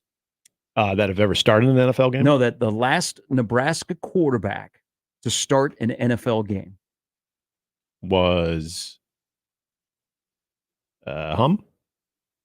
Bruce Matheson. Oh, that's right. Bruce. Yeah. Okay. So Here is what Nebraska quarterbacks they've been up against and why things are different because the quarterback is different. Did you know that Nebraska has not finished in the top 25 nationally in total QBR in any season since 2012? Did you know that Nebraska has not had a quarterback throw 20 touchdowns or 10 or fewer interceptions in a season since? Would you like to take a guess? Peter? Nick? Haven't had a quarterback throw 20 touchdowns and 10 or fewer interceptions in a season since? Jesus. This one is like, if you're driving, listening to the show, put both hands on the wheel. So it's going to be way earlier than I think. Is it pre-2000? It is not. Okay. Oh, it's not. Okay. You both were born. Okay. And I'm probably... Would it be Joe Gans? Peter? I was going to say somewhere in the mid-2000s, but... You both are in the right neighborhood. Oh, Zach Taylor. Yes. Yeah. Okay, so let me just repeat this again. That makes sense. Nebraska has not had a quarterback throw 20 touchdowns and 10 or fewer interceptions in a season since Zach Taylor's 06 season. Okay. Of note, last year, 40 FBS quarterbacks accomplished this feat. In the last 30 years, Nebraska has only had one quarterback drafted. And that was Tanner Lee, who was the 203rd pick in 2017. And nobody would look at Tanner Lee and say, man, that was a huge impact guy. He was part of the sinking ship in the final year of Mike Riley. So there's no mistaking, hey, without him, they wouldn't have gotten to X. So what this is to say, and there's a guy that is going to start at quarterback that is a tremendous prospect. He's up against a lot of history in Lincoln. Things are different. The offense is completely different. Mm-hmm. The kind of quarterback that is going to be taking snaps is different. There's a reason why Zach Taylor was pretty good in 06. But that is like, whoa.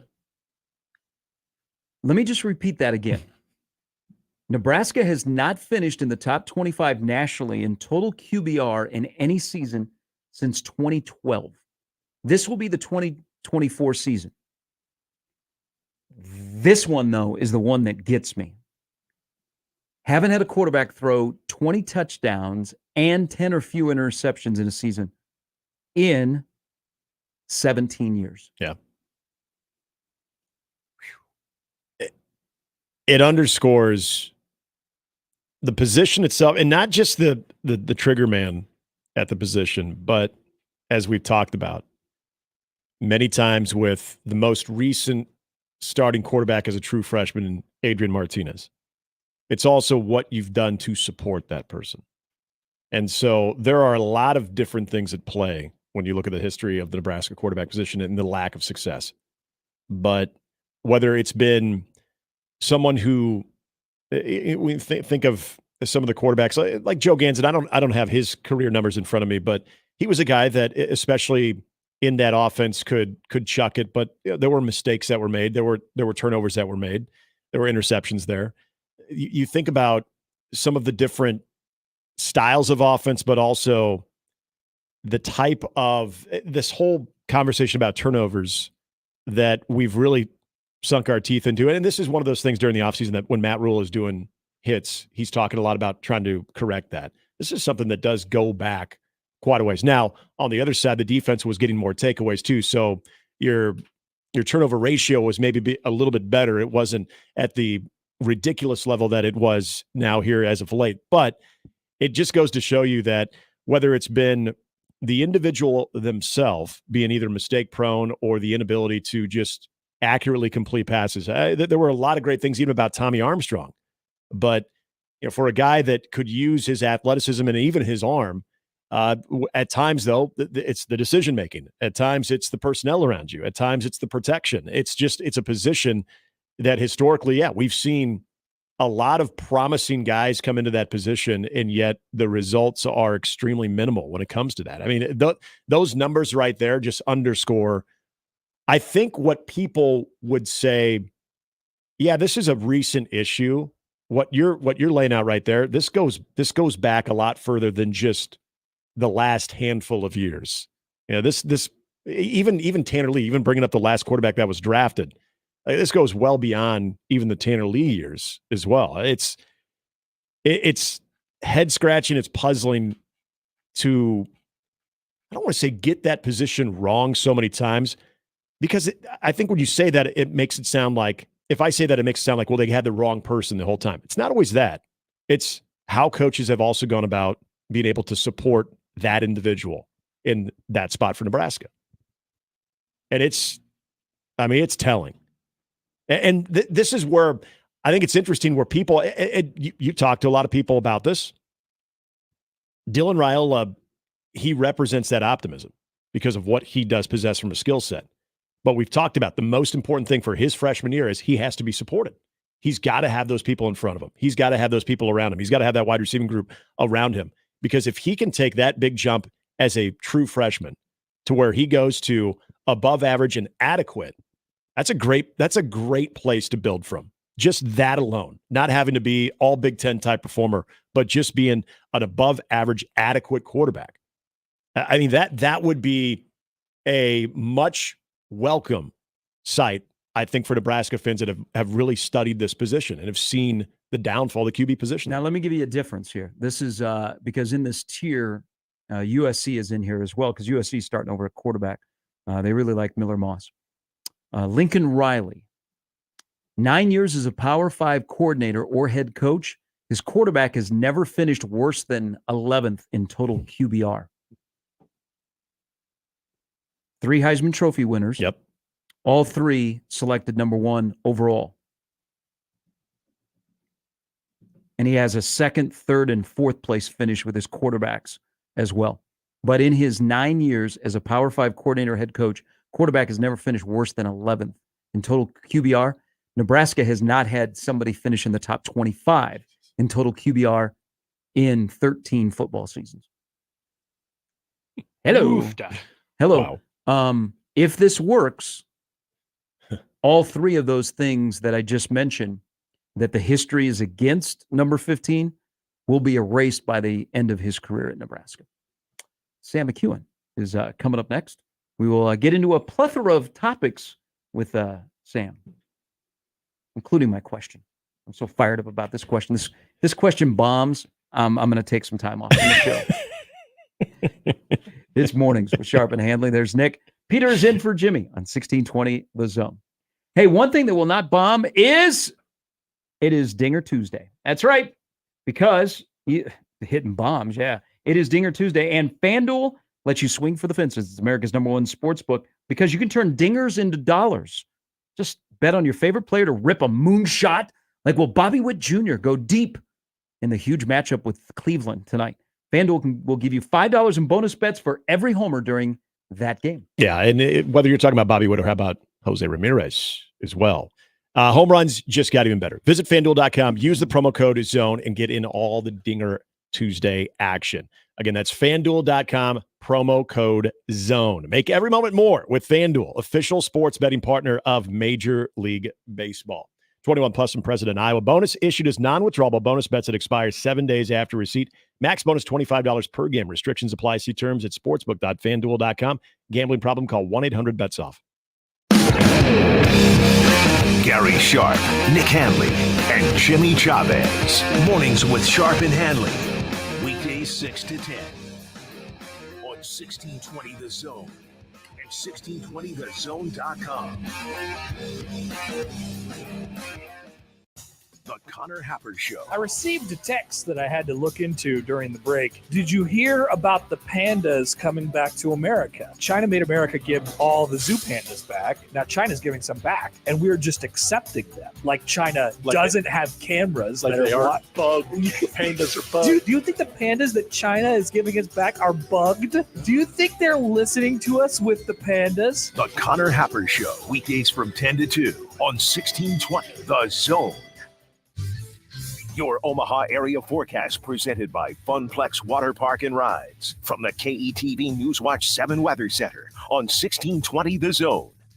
Warm and muggy again on Tuesday, mainly dry in the morning, then increasing chances for scattered thunderstorms in the afternoon and evening. A few storms could be strong to severe after 2 p.m. with a wind and hail threat, highs in the mid-80s. I'm meteorologist Sean Everson from KETV Newswatch 7. 1620 The Zone. Traffic. From the Pyramid Roofing Time Saving Traffic Center, want to give you a heads up. 180th and Platteview was shut down due to a crash. Northbound JFK's got delays from Q to the I-80, I-480 interchange. Over on westbound I-80, there are slow goings towards the exit ramp to 144th. Eastbound Dodge has delays between I-680 to 72nd, and 204th's got heavier traffic in both directions between Pacific and Harrison. Everything else is smooth sailing. Just be sure to buckle up and drive safe out there. I'm Joey Colbert. This time-saving traffic is brought to you by Backlund Plumbing. Backlund Plumbing, the most referred plumber in town. So you need a plumber, do you? You should call the most referred plumber in town, Backlund Plumbing. Backlund Plumbing, the most referred plumber in town.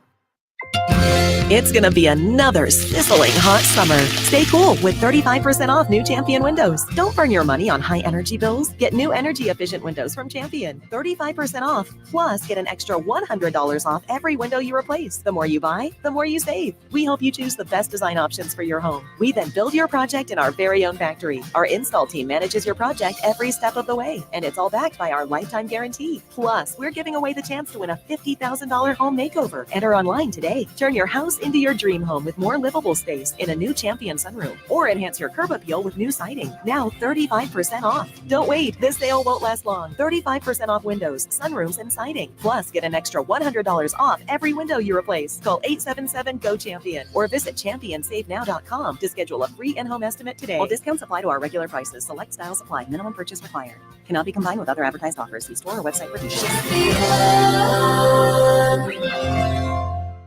Equitable Bank.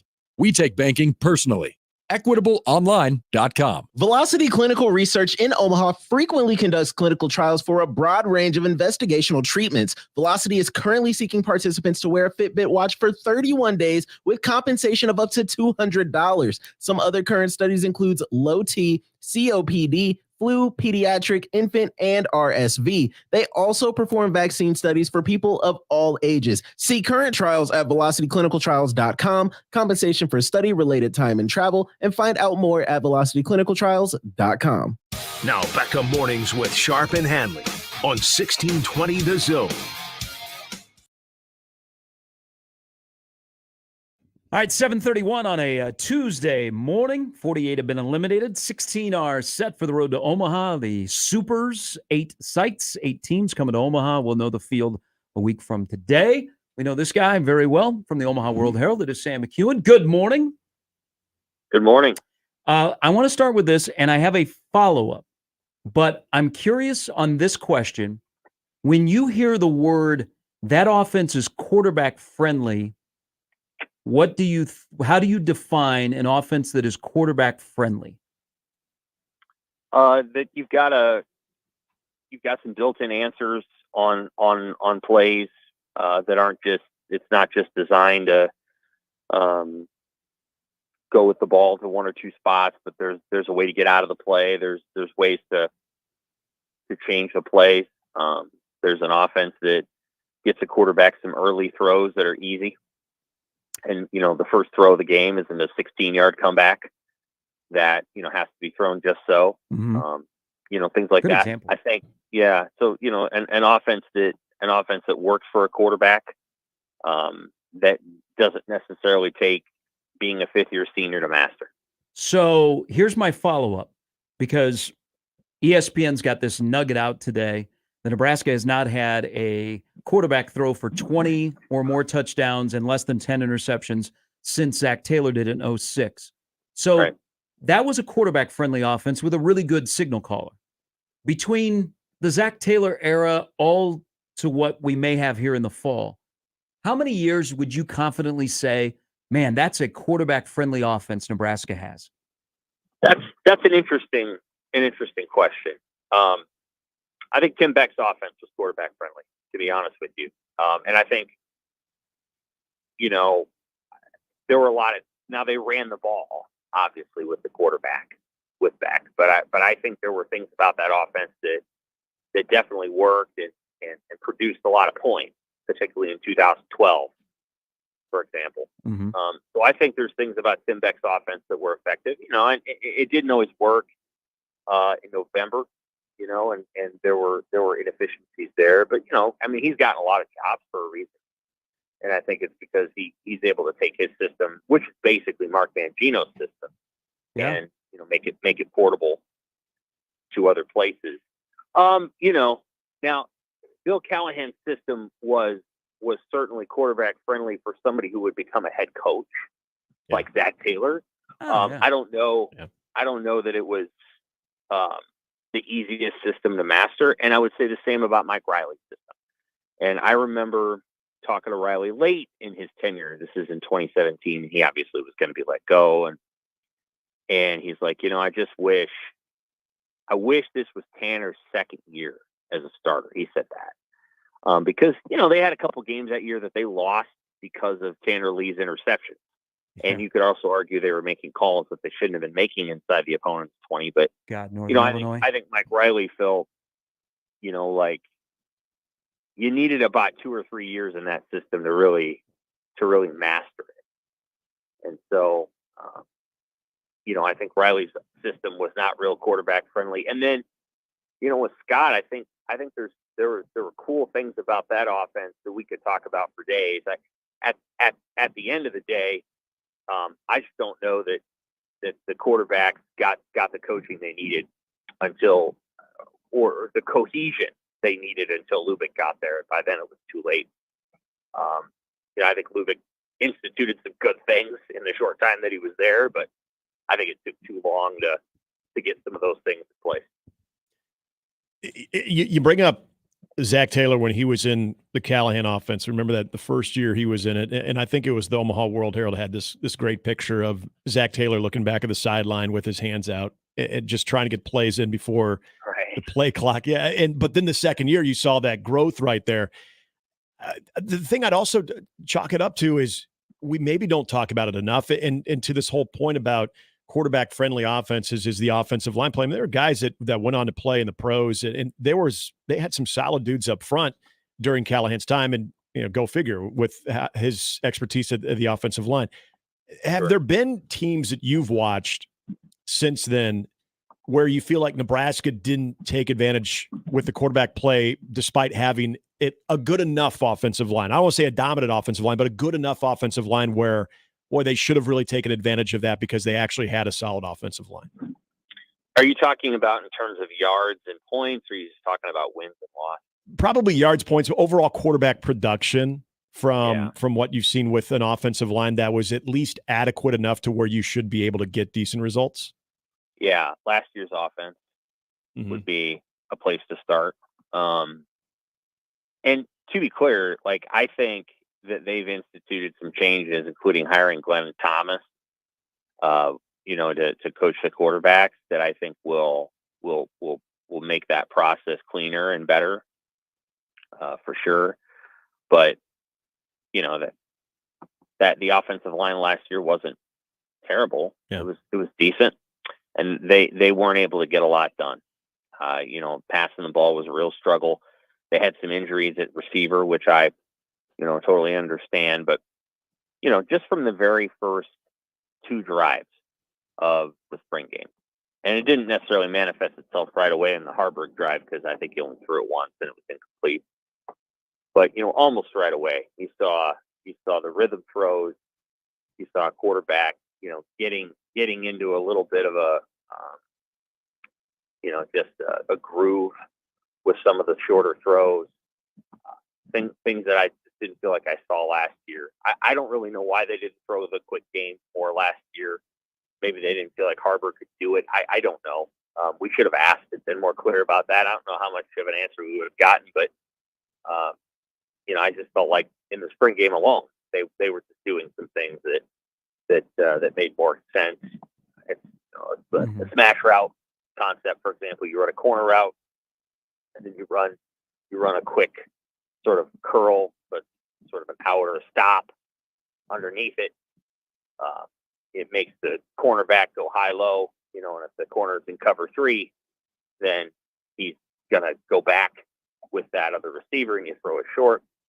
Or if he's in cover 2, then, that corner route should be open. It's not that they didn't have that concept already, but I don't know. I just felt like what I saw in the spring game seemed to make more sense. The passing game last year was a real struggle, and there's nothing they can do about it now. It's water under the bridge, but it's also not something that they plan on replicating again. So we'll see how it goes. Recruiting perspective, this is another winning month of June for Matt Rule's recruiting machine. If blank happens. Oh, good question. Yeah, I think there's some targets out there that they really want to get home on, and a couple of them are defense. So Dawson Merritt's going to visit Alabama this weekend. Christian Jones is going to visit USC this weekend. Then he'll go to Nebraska, and then he'll go to Oklahoma. I think both of those football players Nebraska wants both of them very badly. In fact, that could be 1 and 2. I understand there's, the David Sanders guys out there is a 5-star, and then you got the Michael Terry, who's an athlete that, is going to take some other visits, and you could play him a number of places. I would not be surprised if Merritt and Jones are 1 and 2. In terms of just like, they're not going to say that. They're going to say, oh, everybody's important. But those are 2 important ones. I think they need better linebacker play overall. They need more versatility. They need more health there. We'll never know how good Nick Henrich could have been if he had been healthy. He was banged up a lot. But, some of the other guys they've had at that position, as hard as they play, they're a little undersized. You would ideally like to play a couple of those guys safe. So, I think you'll see them, pursue those guys really hard, and hopefully they land them. I know they want a running back. Yep. You go get a running back, and you get a great one. And then, I think there's definitely some guys that they're bringing up from Texas that they're really interested in landing. I think we're going to have another solid recruiting class. The question just becomes, how large is it going to be? And do you get the top guys on your board? And the top guys on your board are the guys that I just mentioned, plus Michael Terry, plus David Sanders, plus John Mills, the lineman they brought in the spring, who's a giant. And they like a lot, even though he doesn't have a big flashy star rating, because John Mills is only 16. I know. So he's a 2025 prospect, but he's really not. He's a 2026 as a 2025, and they'll just redshirt him, but they really like him. So there's some names to watch. How close to the top of that board? Because I think he's the most important in-state guy in the last 2 classes is Christian Jones. Yeah. I think he's a really good player, and he's going to play a position of great production. You could put him down there and have him as a pass rusher too, and maybe they'll do that. They did that a little bit with Henrich, but he can play off the ball too. He can play 5-6 yards off the ball, and you need guys that can do that. Those are the guys that have to have an incredible amount of athleticism and speed and reactivity. Like, they have to be able to react to what's happening and go make plays either at, perpendicular to, or behind the line of scrimmage. And really good defenses have those players, and they have that to some degree. But you know what I mean. They need more. They need more. Yeah, absolutely. They're just a little. Again, they're a little undersized at the spot. A lot of teams decided not to really jam it at them that much. But late in the season, Wisconsin and Iowa both were able to hit a few. And hit a few in some tough spots, when you didn't want that to happen. And I think it changed the trajectory of those games. And let's be clear, the Big Ten has never been worse in offense than it was last year. It was horrible. It was horrible. And I don't know when it's going to get good again, but like when Nebraska entered the league, let's be clear, the offenses were much, much better in 2011 than they were last year. When in 2011 you had Russell Wilson at Wisconsin, and Kirk Cousins at Michigan State, and Denard Robinson at Michigan. Nebraska played all those teams, and so the offenses they were facing were much tougher and full of better athletes. than what they saw last year. I mean, Michigan State's offense last year was a husk. And, and when Michigan came in here, everybody saw what Michigan did. They scored 45. That was one of the good offenses. So, Nebraska's defense was good last year, but you have to keep it in relative terms of how bad the Big Ten offenses were, including Nebraska's. And just keep in mind that where Nebraska wants to go is to the college football playoff.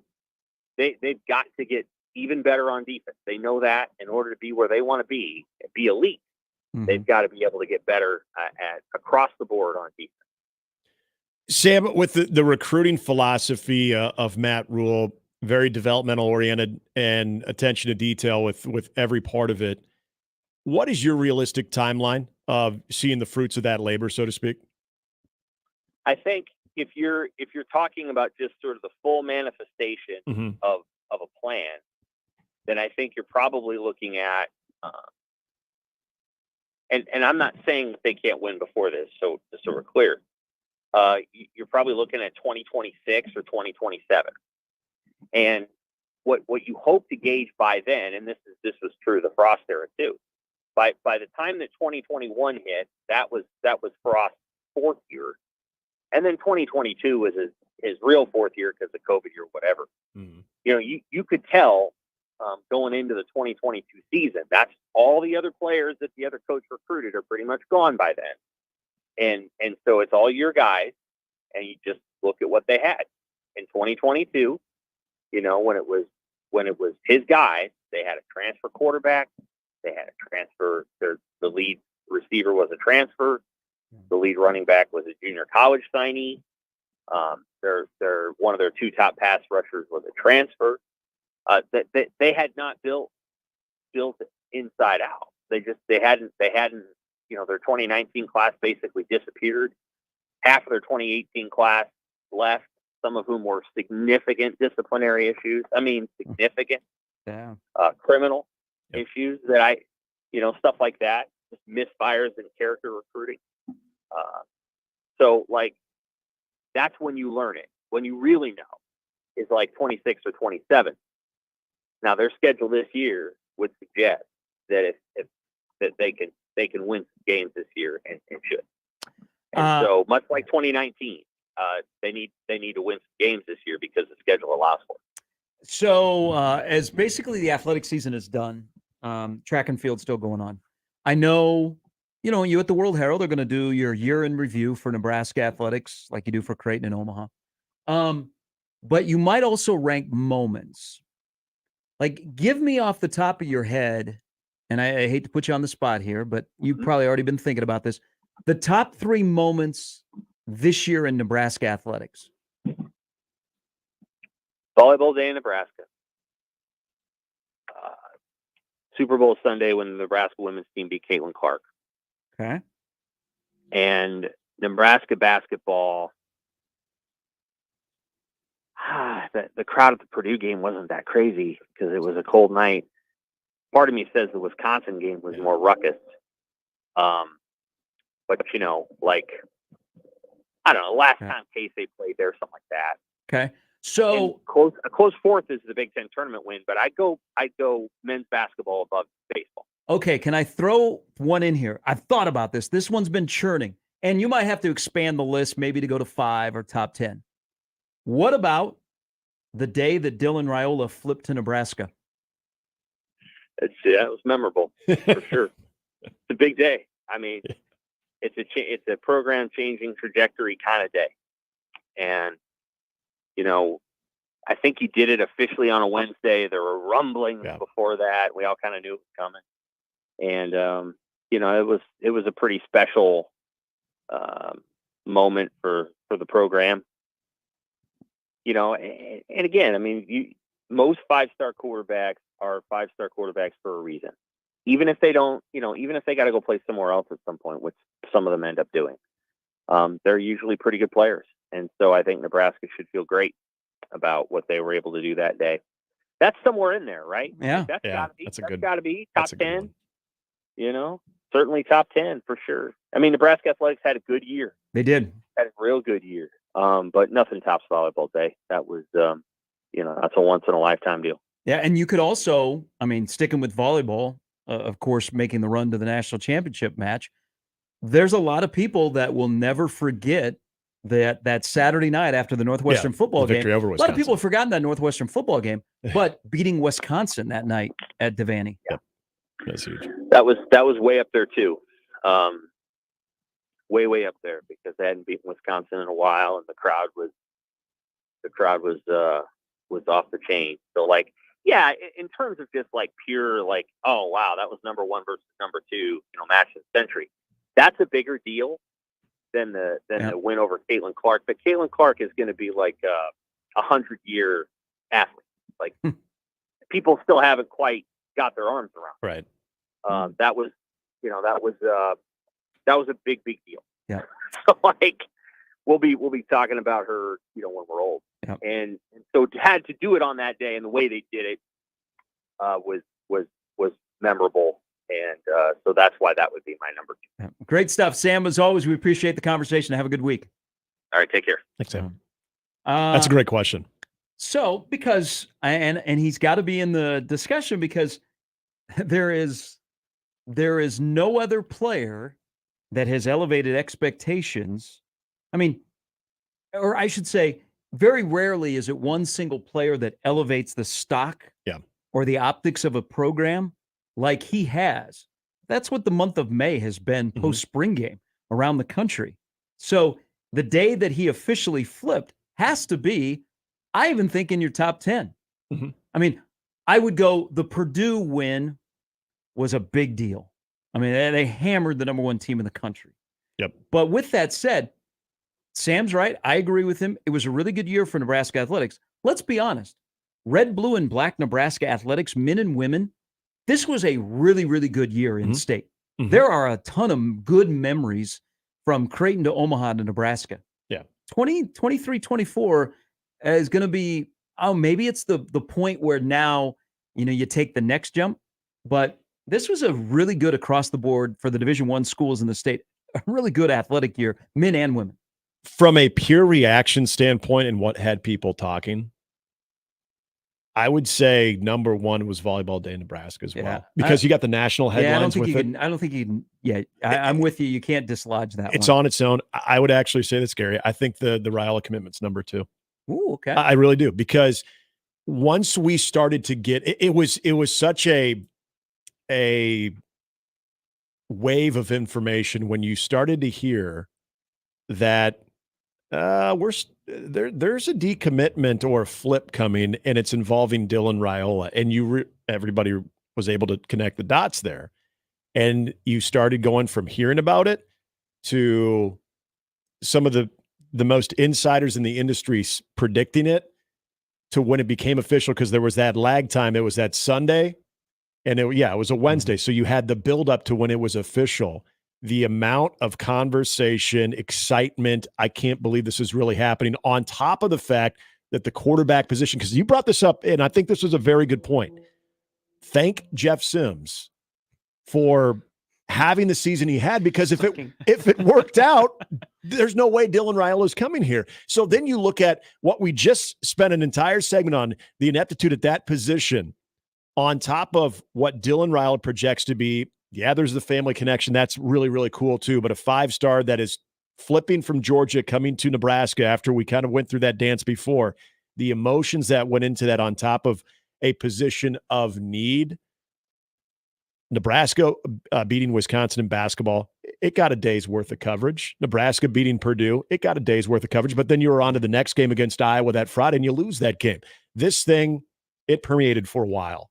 Even after it was official, then you started talking about, what is this going to look like? Then when it was a reality, then we went into the forecasting of what this could look like, who's around him. So I would put that at number 2. I really would. So Nebraska, Volleyball Day in Nebraska, number 1 in Lincoln. Creighton beating UConn, number 1 for Creighton. Yep. What is Omaha's top athletic accomplishment? Hockey finally making it to the NCHC Final Four? I think so. The frozen face-off, yep. Okay. Yeah, I think that's it. 7:52. Brian Christopherson is going to join us coming up at 9. We got to discuss the field of 16 that is left to come to Omaha. Maybe the Evansville Purple Aces make it here.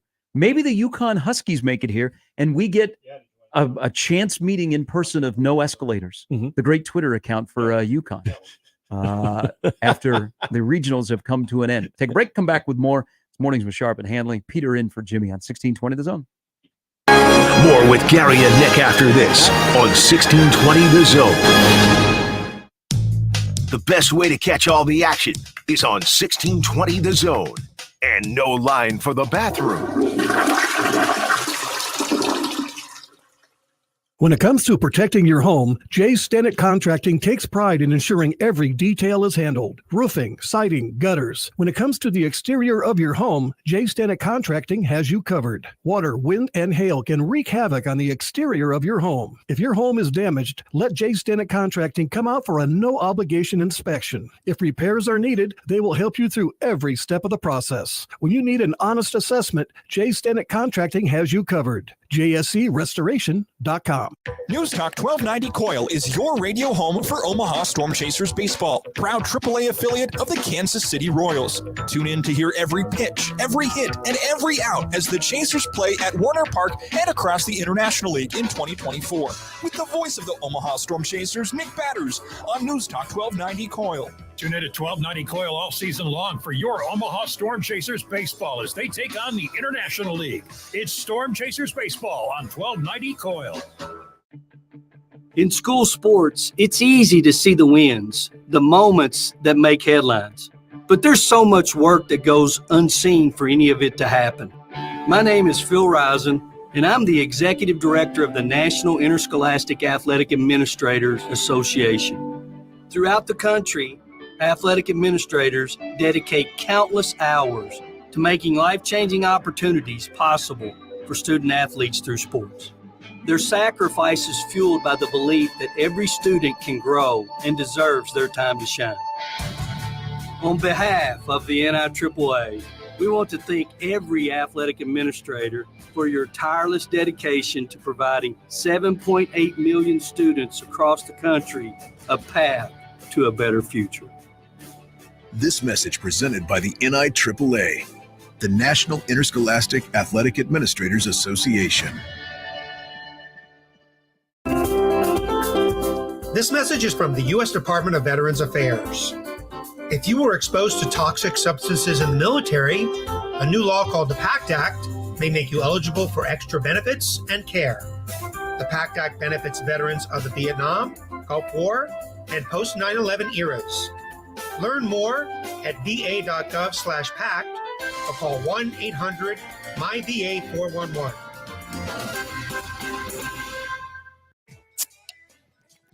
Are Nebraska craft beers and ciders important to you? Whether you just love Nebraska brewed beers and ciders or you're a full-fledged craft brewery, there are benefits to membership for anyone with the Nebraska Craft Brewers Guild. Their sole mission is to foster and help grow the Nebraska-centric brewing community.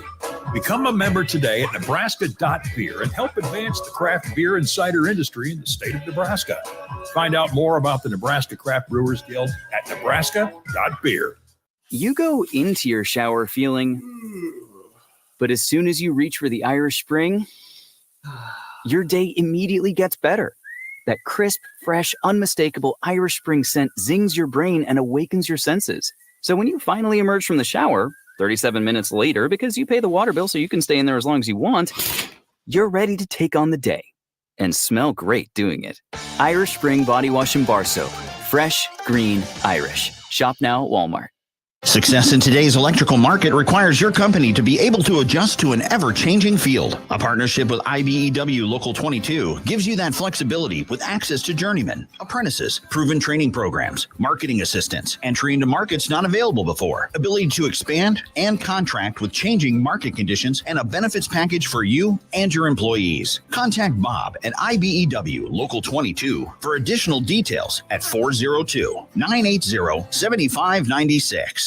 Hey, baseball fans, join the Blur Tailgate at Hilton Omaha this June for our 12th annual hospitality event during the College Baseball Championship Series. Book an experience for your clients or employees with an inclusive bar, buffet, TVs, music, and tailgate games. Secure your spot today and let Blur Events take care of all the work so you can enjoy the day. Plus, we're just steps away from Charles Schwab Field. Visit blurevents.com to book your group, buy tickets, or learn about sponsorships. That's blurevents.com, your college baseball and football tailgate destination. 1620 The Zone at 1620thezone.com. And we're back. Mornings with Sharp and Handley. Here's Gary, Nick, and Jimmy on 1620 The Zone. All right, mornings with Sharp and Handley. Peter in as well. Let's finish the hour with our good friend Walt on the 42 Degree The Source hotline. Good morning, Walt. Hey, guys. Hey, you guys are talking about your top 2 or top 3 or top 10. You know, I think the Raiola situation is very unique because not only was Jeff Sims very poorly played last year, but it was also the whole McCord situation where he was in Lincoln, ready to commit with his family, and then the Raiola situation just wiped that visit out. I mean, there's so much that played into that. And I don't think we get the wide receiver from Purdue or even the kid from Texas unless you get a Raiola. I mean, they're not going to take a chance on coming here with quarterbacks that are unproven. And even though he hasn't played any college ball, people see, you know, what he has and what he can do. So anyway, I just want to throw that out, guys. I appreciate it. Yeah. Thanks, Walt. It's a good point. I mean, and we remember how quickly we forget about the McCord thing, because for a good 2 or 3 days, we would go back and forth. We would hear from our listeners on, I don't like Kyle McCord. Is that really the answer? Why not stick with, well, even at the time, because you had Chuba still, and I think people were still on Team Chuba. But then the people think, hey, Kyle McCord coming from Ohio State. Yeah, absolutely want him. He can be a bridge guy for Danny Kaelin. Then all of a sudden, in the blink of an eye, it all changed. When that news started to come out of, hey, it sounds like Dylan's going to decommit. And then Walt's right, the after effect of, all right, now Kyle McCord is not going to Nebraska. All of that news, I'm not trying to over-exaggerate here, but it was a huge, especially in our world, it was a huge sports days of, you remember where you were when you were hearing this and the follow reaction. To me, that's what qualifies, in my opinion, as one of the top stories. I get it. There was nothing competitively on the field, but you bring up a good point on Twitter. You beat out Georgia in a big time recruiting battle that all of a sudden you won at the 11th hour when nobody thought you would. So if you want to keep a scoreboard there, all right, there's your scoreboard. That was such a weird, 4-day stretch. So Rule was under the weather when this was all going on. Oh, yeah. He gets a text from Dad wondering if the door is still open. Kyle McCord shows up. Nebraska was never, even if Raiola had not come into the situation, Nebraska was never comfortable with McCord. Like, they were not vibing on his trip. Now, NIL was involved. There was some requests. It just, the people I talked to that were around the family on his visit, they never got a great vibe. Mm-hmm. Like, it was more, we're doing you a favor. Right. How can you help us? So I think internally, Nebraska was not as high on McCord as others outside looking at the fit were. Mm-hmm. And then it just coincided with, oh my God, we just got a text and they asked us, is there still a possibility to have Dylan in your class? I'm like, what? Just a weird 4 or 5 day stretch that ended up turning into one of the better days of the athletic year in Nebraska. And it started, if you remember, we all do. It started the Sunday prior, where we knew that the coaching staff was in Will Howard's apartment. That was when it all started. That was when it all started of seeking a transfer quarterback is, whoa, Nebraska. And then we found out they're talking to everybody. Then it was McCord at the end of the week. And then over the weekend, you get into Sunday, that's when the Raiola news started to trickle out, at least that there were some rumblings. And then all of a sudden on Monday, and by the time we got off the show on Monday afternoon, it was just a matter of when it's going to be official. And people were waiting and waiting. And of course, there was always that little tinge of, all right, it's not official yet. What's going on? Is there some struggle back and forth? Is Georgia making now a final push or final play? So then there was the perceived drama that maybe that didn't even exist, but we're all wondering, well, why hasn't he said anything? I mean, hours felt like years that went by because you just wanted it to be official so you could officially slam your fist in celebration on the table and say, oh my God, this happened. God, there were the screenshots of him shooting his commitment video. Yeah. That was That was a wild week. Just a wild week that actually one of those rare times that Nebraska athletics had a wild week and it turned out in their favor. Yeah, actually a good one. All right. Coming up at 9 o'clock, BC, Brian Christopherson will join us. We'll talk some baseball because Nebraska baseball is still in the conversation. The portal yesterday. Nebraska had some entries into the portal. And you went, who are those guys? It's Mornings with Sharp and Handley at 1620 The Zone. Mornings with Sharp and Handley on 1620 The Zone and 1620thezone.com. Live from the Host Coffee Studio, this is 1620 The Zone. 1620 The Zone. Traffic. From the Pyramid Roofing Time Saving Traffic Center. Got a lot of heavy traffic in the Omaha Metro. Slow goings on eastbound Dodge from 180th to 144th. Heavy delays on northbound JFK from Chandler to the I-80, I-480 interchange. Over on eastbound 370, slow moving traffic from 168 to I-80. There's heavy traffic on eastbound I-80 from I-680 to 72nd, westbound I-80 from 42nd to 72nd, and on westbound I-80 on the exit ramp to 144th. Be sure to buckle up and drive safe out there. I'm Joey Colbert. This time-saving traffic is brought to you by Saul's Jewelry and Loan. We're excited to announce the grand opening of Saul's Jewelry and Loan's new downtown location. It's a Saul's shopping experience like you've never seen. Amazing jewelry finds at our famous best-in-town prices. Tools, bikes, guitars. 22nd and Hardy, downtown Omaha, Saul's Jewelry and Loan. This is the story of the one. As a maintenance engineer, he hears things differently. To the untrained ear, everything on his shop floor might sound fine, but he can hear gears grinding or a belt slipping. So he steps in to fix the problem at hand before it gets out of hand. And he knows Grainger's got the right product he needs to get the job done, which is music to his ears. Call, click Grainger.com, or just stop by. Grainger, for the ones who get it done.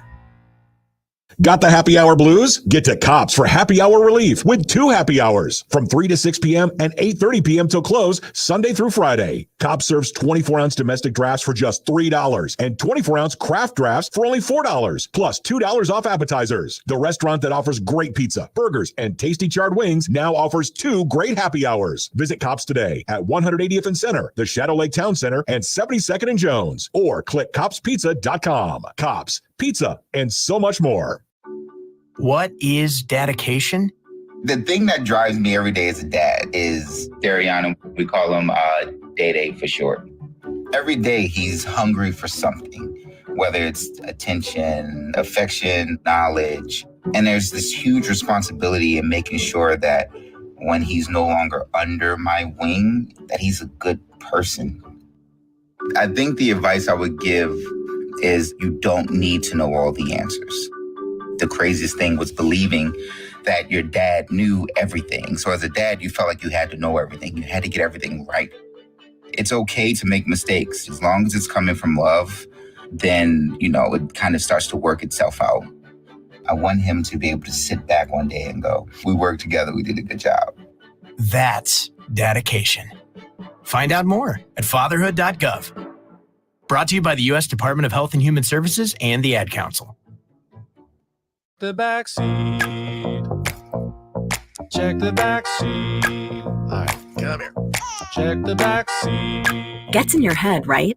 Good. Because every year, dozens of children are forgotten in the backseat of a car by a parent or caregiver. All never thought it could happen to them. But with changes in routines, distractions, or a sleeping child, it can happen to anyone. Parked cars get hot, fast, and can be deadly. So get it in your head. Check the back seat. A message from NHTSA and the Ad Council. When it comes to protecting your home, Jay Stennett Contracting takes pride in ensuring every detail is handled. Roofing, siding, gutters. When it comes to the exterior of your home, Jay Stennett Contracting has you covered. Water, wind, and hail can wreak havoc on the exterior of your home. If your home is damaged, let Jay Stennett Contracting come out for a no-obligation inspection. If repairs are needed, they will help you through every step of the process. When you need an honest assessment, Jay Stennett Contracting has you covered. JSCRestoration.com. Email any of our shows anytime into the Equitable Bank inbox. At Equitable, we take banking personally. For me, John at 1620thezone.com. The Equitable Bank inbox from 1620 The Zone. Tickets for less. Best seats, best prices, no service fees. Shop ticketsforless.com. KOZN Bellevue, Omaha, Council Bluffs. This is 1620 The Zone. Now back to mornings with Sharp and Handley on 1620 The Zone.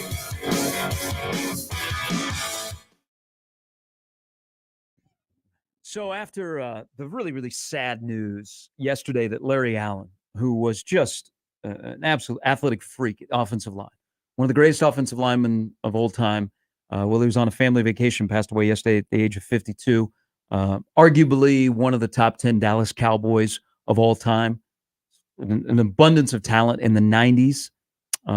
Perennial All-Pro, Pro Bowl, bench press 700 pounds. There's the video of him against the Saints at 6'5", 320 pounds, running down the pick sixer for the Saints. But while I was watching highlights just to remind me of how dominant an offensive lineman that Larry Allen was, even more so, John Madden was so good. Just so good he loved Larry Allen, but John Madden just breaking down plays was fantastic. I think Larry Allen was a monster of a man. And, if you saw Emmitt Smith went on TikTok yesterday and he was heartbroken, but he had Aikman and Irvin and Smith and you go on and Larry Allen. Hell, he had Romo. Cowboys from the 90s. Yeah. People forget too. Tony Romo was in his early stages too when Larry Allen was around.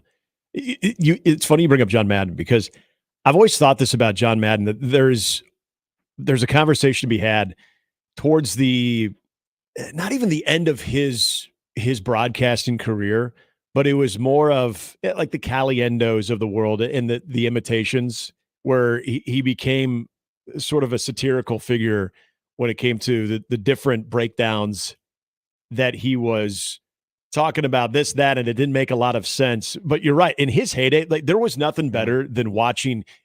We always get into the conversation of what signifies a big game, whether we're talking college sports or pro sports. When you had Pat Summerall and John Madden on a call of any game on a Sunday, you knew it was a big time matchup. And those two at their peak, I don't know if there was a better broadcast team. Did Caliendo ever do his Madden impersonation in front of Madden? Apparently he did. Okay, I would hope so. Because one of the clips that was shared last week after Bill Walton passed away is Frank Caliendo is sitting between Dave Pasch and Bill Walton, and he is doing his Walton impersonation while Walton is sitting next to him, and Walton loved it. Oh, he thought it was great. Yeah. Madden wasn't a big fan at first. Okay. Apparently now this is I remember Frank Caliendo talking about this when he was asked that question, and apparently John Madden and Frank Caliendo were at a similar function, and Madden had went up to him and said, "So you're the guy who imitates me?" And he said, "Yeah, and very nice to meet you." And it was their first time meeting, and I guess the first thing Madden said, "I don't really like it." But I guess then he warmed up to him, and it was maybe kind of a joke just to have Frank Caliendo a little uneasy. But then apparently they were able to laugh about it, and he continued to do it, and essentially gave his blessing of, that's fine. But I don't really like it. Yeah, Steve says at one time Madden was going to sue Caliendo. Yeah, I thought at first it was before they met. Yeah, he wasn't. That was another thing I know Frank has talked about. His people were telling him that he wasn't defamation. He wasn't happy about it. I don't know the whole legality of it. I didn't know the whole lawsuit, but I knew that there was contentious at first before they actually met. Huh. Yeah. Is the Madden impersonation is the one that put Caliendo on the map? Yeah. I think so. I think so. Now, his best one is, I think the Madden one is so far off the rail. It's the Morgan Freeman. Frank Caliendo doing the Morgan Freeman imitation. That is pretty spot on. When he read the LeBron I'm coming back players article or the essay, it's kind of spooky because you're watching Frank Caliendo talk, but it's almost like he got possessed by Morgan Freeman because it's that spot on. I don't think, and that's not an easy one to do. And he does it to a T. It's the most he pull off. So the Madden one is more comical, and he's pretty good at it. But it's not even close to the Morgan Freeman one. And that's Josh Hodgson could probably get Caliendo on anytime. Yeah, he's a friend of the show. I would let Morgan Freeman and Wright Thompson read the phone book to me. Wright Thompson's another one that is just fantastic. I found one of his Morgan Freeman clips, Allen Iverson's practice speech.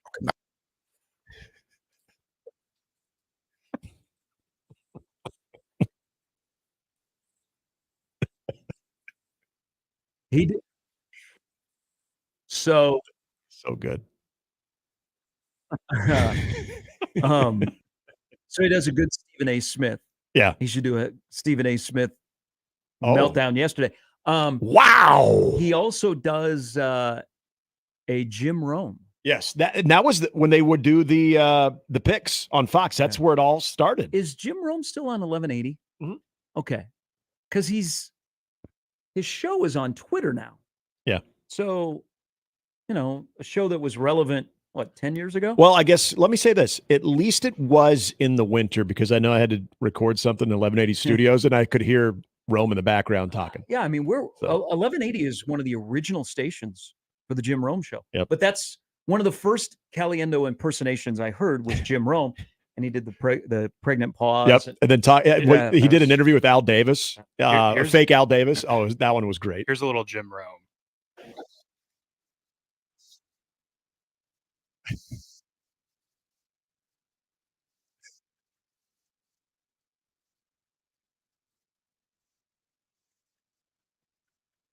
That is pretty good.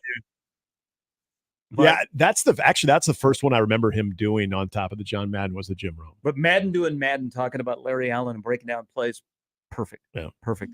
Last night or yesterday afternoon, Cliff Godwin, by the way, the head coach at East Carolina, back it down, pal. Don't lose to a 4 seed on your home field and you can get pissy because they dogpile on your field. Yeah, he went after the Evansville head coach yesterday. That's a bad look. Yeah. That's a terrible look. Yep. You know what? Look in the mirror. It's a 4 seed that beat you, by the way. Yeah, so let them celebrate. You were lucky to get a home site. Mm-hmm. Okay? Very true. Don't get upset if a 4 seed comes in there because not all 4 seeds are created equal, and usually they don't get out of the regionals. Yep. I mean, not everybody is Stony Brook. So they dogpiled, and he got upset. So here's what the thing at Evansville is, and this is what makes sports so great because it seems like every championship run, especially in college, we get in Evansville. Mm-hmm. Evansville is nothing special. They aren't. There is nothing that you go, whoa, man, Evansville is over a 4 seed. I couldn't believe the committee did that. You know what Evansville is? Evansville is the epitome of a Cinderella, and even more so of getting hot at the right time. Yeah. Did anybody think that North Carolina State basketball was a great team? They got on a heater at the right time. Mm-hmm. Evansville at one point had lost 6 in a row. They lost 10 of 12. Then they got hot at the right time. They rolled through the Missouri Valley Conference tournament, and then they played really, really well in Greenville, North Carolina, to get out of that regional as a 4 seed and move on to the Super. So don't come at me with, well, if Evansville did it. No, there is in college sports, it makes it so great because there is one team that will get hot at the right time, and they will ride that as long as possible. North Carolina State basketball rode it all the way to the Final Four. Will Evansville run it all the way here to Omaha? Who knows? But they are what makes sports great. Now, on the other side of it, another team that people are going, whoa, stop, if you're talking about UConn. Because UConn baseball, remember I said yesterday, Nebraska baseball needs to get to a point where people just go, Oh, it's Nebraska baseball. Yeah, they're the located in the Midwest. They're Yep. not in the Big Ten. Yep. People don't say, oh, UConn, they play in the Big East. UConn baseball, and they can play baseball in the Northeast. They do have some fellows that can play some ball in the Northeast. They have a tendency to leave the Northeast and go south. Don't blame them. Yep. I mean, hop on that JetBlue plane and JetBlue, great airline. But UConn, second super in the last 3 years. So people don't go, oh, that's UConn, but they play in the Big East. People look at UConn and go, that's UConn baseball. I mean, it's the home of George Springer, but it's also back to something I said about Nebraska. If you're going to get to that point where you don't attach Big Ten to Nebraska, you just say, it's Nebraska baseball. They just happen to be located in the Midwest. Yeah. You just got to be good in the dugout. Jim Penders is really, really good. Really, really good head coach for UConn. That's where you go over the top of, man, we're good in the dugout. We're good in roster construction, and we're good at the right time of the year. And people don't go, oh, man, I feel bad for you because you guys play in the Northeast. They just go, oh, this just happens to be where you're located. But UConn in Evansville are not the same. UConn has been good in baseball. Evansville got hot at the right time. Yeah, there's a reputation with UConn baseball. If you follow college baseball, and this is the same thing I brought up with, which I thought was a great point about Nebraska trying to be a brand beyond the conference. And I brought up Coastal Carolina, where people that remember Coastal Carolina because they have a reputation, they win a national championship, they're in the NCAA tournament, even on down years, like this year after they lost to Creighton and got swept, they struggled mightily. But they still got into the NCAA tournament.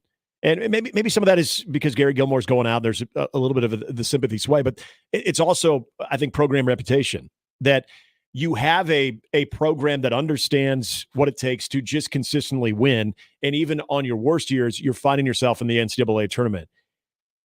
People don't talk about Coastal Carolina being a Sun Belt team. They talk about just Coastal Carolina, the baseball brand. UConn's a similar thing where I remember when they were back in the Big East, everybody talked about, hey, that could up the Big East baseball profile a little bit. You're adding another team that at least takes baseball a little bit more serious than the rest of them. And he thought that could be a good thing for Creighton as well. That has been a consistent NCAA tournament presence. So the Evansville part of it, and you're right, there's always going to be, we saw, go all the way back to when they were Southwest Missouri State, but now Missouri State, they make a College World Series run. And yeah, but when have they been back in the tournament? They haven't. Okay, so Evansville went 06-24. Because Walter on the stream is saying, well, if Evansville can do it, Nebraska can do it. Well, Nebraska's model is UConn. Nebraska's model is not Evansville. Right. Evansville went from 06-24 without making the NCAA tournament. What is the most important thing now for Nebraska with the season that they have? And we talked about this a little bit yesterday. Following it up with a solid 2025 and starting to capitalize on solid years. 21-22, that was bad. Now, thinking about the roster construction and reconstruction that took place, I know myself and maybe others join me in this. I didn't think it would be that heavy of a dip. But then when you look back at the amount of super seniors that they lost from that 21 team, it was no wonder. You're not just going to march in another Cade Povich. You're not going to have the type of veterans in that dugout that they lost. But what they failed to do, even on the lowest level, at the very least, you would think, even having to go through a rebuild and replace a lot of those guys, that you would find yourself in the Big Ten tournament. They failed to do that. And then last year, okay, they make the Big Ten tournament, but they don't go to an NCAA tournament. This year, you look at what I think a realistic expectation for Nebraska should be is you're finishing the top 3 regular season-wise in the Big Ten. If you are a program that is taking your product serious, and in Nebraska, and we talked, and that was interesting too, the 7th in Big Ten when it comes to spending. But if you're taking your baseball product serious, that's where you need to be. If you're in the tournament, you're wearing white on that first game. You're in the top 4 seeds. You're finding yourself not going 2-Q, and at the very least, you're finding yourself in an NCAA tournament. Because I brought this up to some guys last night too, and that was, give me the Michigan example of going to the College World Series in 2019. I would much rather take, in a 5-year span, If you give me one College World Series appearance but no other NCAA tournament appearances, as opposed to no College World Series appearance but give me 3 NCAA tournament appearances and 2 super regional appearances where I don't make the College World Series, I want the latter. I want that because I'm showing I'm consistent. My floor is the NCAA tournament, and then I can get to a super regional where I'm 2 wins away from getting to Omaha. Because we talked about this yesterday. Getting to Omaha is not the end-all, be-all on what defines your program. Now, there are SEC schools that it does. But for programs like Nebraska, being in the College World Series does not define your program. Being consistently in the NCAA tournament where you are in the conversation and even actually hosting every couple of years in a 3 or 4 year span, those types of things I would much rather have. If you get to Omaha, great, but I want to see that consistency where you're hosting. And if you're not hosting, you're at least finding yourself in the NCAA tournament. I think we might have to have a deeper discussion about who Nebraska baseball actually really is. I think we overvalue Nebraska baseball. I agree. I totally agree. I think we live in the Dave Van Horn era. Yep. That we're afraid to look at post Dave Van Horn Nebraska's roller coaster of baseball seasons. It's true. It's absolutely true. Where they do not stack good year after good year. Mm-hmm. But if you listen to the Discord, you would believe that Nebraska baseball has been fairly good for a while. This needs a deeper discussion. Now, Nebraska baseball should not be the roller coaster like they have been post 05-06. Yeah. Because Nebraska was a roller coaster prior to joining the Big Ten, and they have been a roller coaster in the Big Ten. You can bring up year by year, and we can go through that. Yeah. I want to point something out about Evansville because, if they make it here, it'd be kind of a cool story. We get the Purple Aces. Mm-hmm. We can talk about, I just escaped me. Tom Hanks movie with the baseball movie. League of Their Own? League of Their Own. Yeah. Filmed at the AAA ballpark. The Evansville Triplets used to play in the American Association. They were affiliated with the Detroit Tigers. They played in that big ballpark in Evansville. That's where the movie was filmed. Okay. I didn't know other that. parts of Evansville, But do you think that the Creighton fan, now this would just do them in if Evansville and UConn both made it a College World Series. Yeah. Former Missouri Valley foe and Big East foe. But Yeah. more than Ghost of anything, future do you past. think that the Creighton athletic fan would be okay if a guy named Colt Ryan walked into the Chuck? If a guy named Colt Ryan walked into the Chuck. If you are familiar with the history of Creighton Evansville basketball, one of the greatest individual performances by an opposing player was Colt Ryan. I did not remember Colt Ryan. Almost about 15 years ago. Okay. Scored 43. I don't remember that. I remember the battles they had with. Basketball history between Creighton and Evansville is pretty one-sided. Yeah. But I do remember that performance. I think I remember watching that game. I don't remember. See, I remember some of the, now that Southern is not all that great anymore, but like the Southern Illinois, there was always the Creighton, Wichita State, but then Southern Illinois is the ones I remember. I don't remember this. Yeah, one. this guy's face is exactly how I remember it. I watched this game. Would you say it's punchable? That night for a lot of Creighton fans, it was definitely punchable. So 43. So he had he was always when he was playing at Evansville, he was like the main target. If I recall, Josh Jones was always the person that had to defend him. Yeah.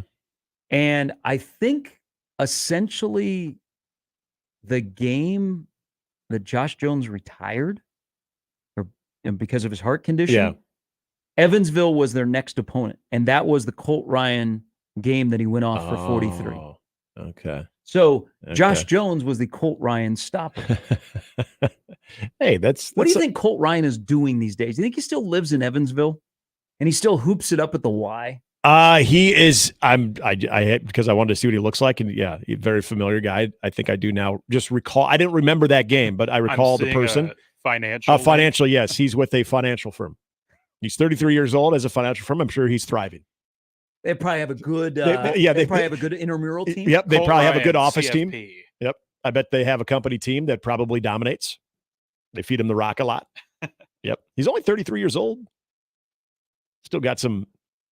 Yeah, little shooting guard there too, or I guess he was a guard forward. Okay, yeah, I don't remember that game at all, and it's amazing. A lot of the Missouri Valley memories that I have came in the different rivalries, but you're right, Evansville.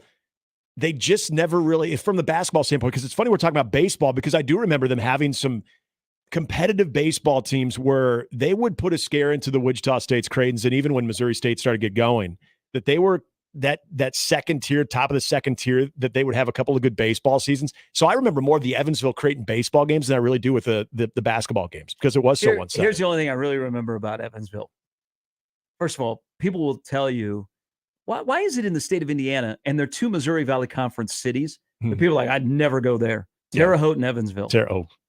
So you were talking up Terre Haute the other day when we were. I was trying to get you Terre guys excited about Terra Paradise. Yeah, Terre Haute, Paradise, as locals call it. The graveyard in the outfield. I mean, it really probably now warms the cockles of the Creighton fan that misses the Big East or the Missouri Valley Conference. What about Carbondale? Hey, Wichita, Carbondale, Normal, Des Moines, Cedar Falls, Springfield. I mean, why don't we ever talk about Creighton made a mistake going to the Big East? Should have stayed in the Missouri Valley Conference. But the Missouri Valley Conference has a team that's playing in the super regionals. Here's what I know about Evansville. The one thing that I will never, ever forget, like Colt Ryan is a name that I do remember, is that, and I think they're the same way now, because let's see, Walter McCarty was the head coach there. Then he got in trouble because you're not supposed to dip your pen in company ink. Yeah, got in a little trouble there. Marty Simmons, who was a player there, I think might still be the head coach. But what is the most familiar thing about Evansville basketball? The sleeves. Yeah, they wear sleeves. Yep, the V-neck. The V-neck sleeves. They still wear sleeves, right? I do. No, I don't think they still do. I don't watch a lot of FS1 Bally Sports Missouri Valley Conference basketball. I don't know if they still do that. John Rooney or Mitch Holtis doing the call. If they do, I think it's more of a throwback thing. I don't think it's in their regular uniform rotation anymore. But yeah, the V-neck with the sleeves. Why would you get rid of that? Well, especially with the comfort technology that goes into jersey wear now, or shirts, you could just have more of the dry fit. That'd be very comfortable. But there's a lot of players that choose not to wear sleeves. Maybe they're more of a player friendly operation there. Looks like a good amount of them wear sleeves, but I'm seeing some where there's not. No, but the actual jerseys themselves they have sleeves. Yeah, they were short sleeve shirts. It looked like you were wearing a polo. Oh, yeah. like not. Yeah, oh. Short sleeve shirts that were V-necks. Yeah. Oh. Which was actually more common in the 60s or 70s. You saw more, but those were like the hardcore polyester. They didn't breathe very well.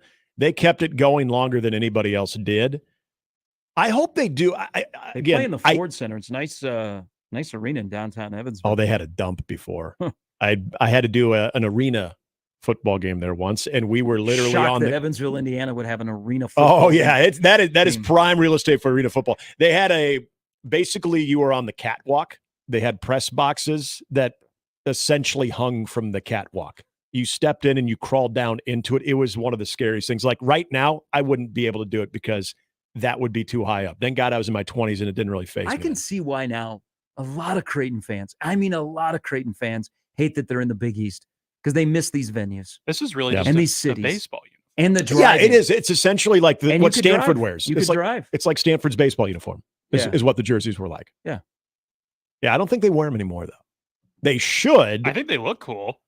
It was their look. You're right. It was like their the look. Color scheme. Yeah. And the overall design of it. It does just resemble a baseball uniform. Yeah, it's different. I like a good Cinderella, but they don't strike me as an organization that would come here and party. No, I'm pretty sure the Evansville faithful isn't shutting down the town and making sure that they're spending a few days in Omaha. It'd be fun to racking up the shots at Rocco's. Once we have our field of 8 power ranking, who's going to have the most shots consumed at Rocco's? West Virginia. I was going to say, if they make it, that's number one. You have Country Roads against Tobacco Road. Yeah. And I love that West Virginia. I mean, just think, West Virginia gets here, they're gonna be right at home. Hopefully people like John Denver. They're gonna try and drink our town dry, and they will sing Country Roads at all hours of the day. Which is actually one that you can get on board with for a while. Yeah. Now, by the time, if they have a long stay, if they make it, they have a long stay, you'll get tired of it by the end. But that's a cool scene. I've always wanted to go to a West Virginia home game in any sport just to hear it. When I was living in when I was working in Wheeling in hockey, the Wheeling-Pittsburgh area, went to 2 UConn football games. I got to go to the backyard brawl. Oh, nice. It's insane. Yeah. Man, they know how to get after it in Morgantown. I can tell you why Bob Huggins enjoyed being there. I mean, they don't waste any time. Then they have these weird, like, their transport on campus is like a tram system. Oh, yeah? Like, you'd find at amusement park. Yeah. Yeah, it's really around campus. It's actually really unique. But the football stadium shares a parking lot with the hospital, this world famous hospital at West Virginia. But they know how to tailgate, man. It's scary. If you are not rooting for the Mountaineers, it's scary because they are hardcore. They love the Mountaineers. It would be really cool if West Virginia made it here. And final year of the head coach, they've been a really good baseball program. They share a facility with a minor league team.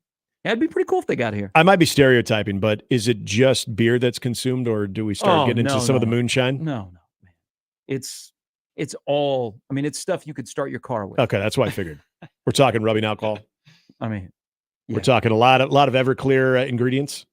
Yeah, and it's no like fancy stuff. Like I noticed because we the guy I went with is a season ticket holder, a WVU grad. Mm-hmm. We tailgated where the basketball arena is, which is really odd. It's a round house, and you walk. I mean, it's just where they play basketball is just mammoth. Yeah, it just goes on and on and on.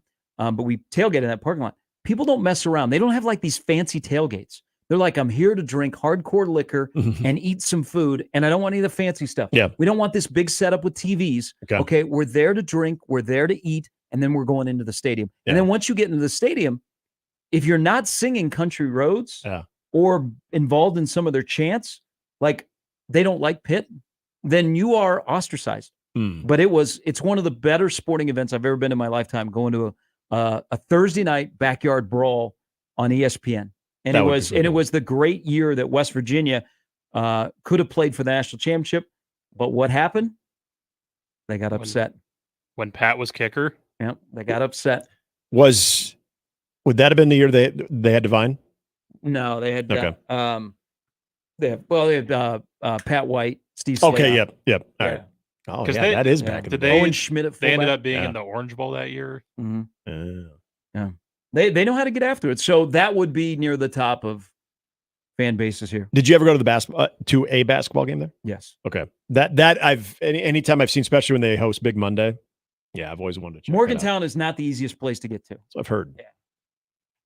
How do you get there? If you were to go from here, where would you fly into?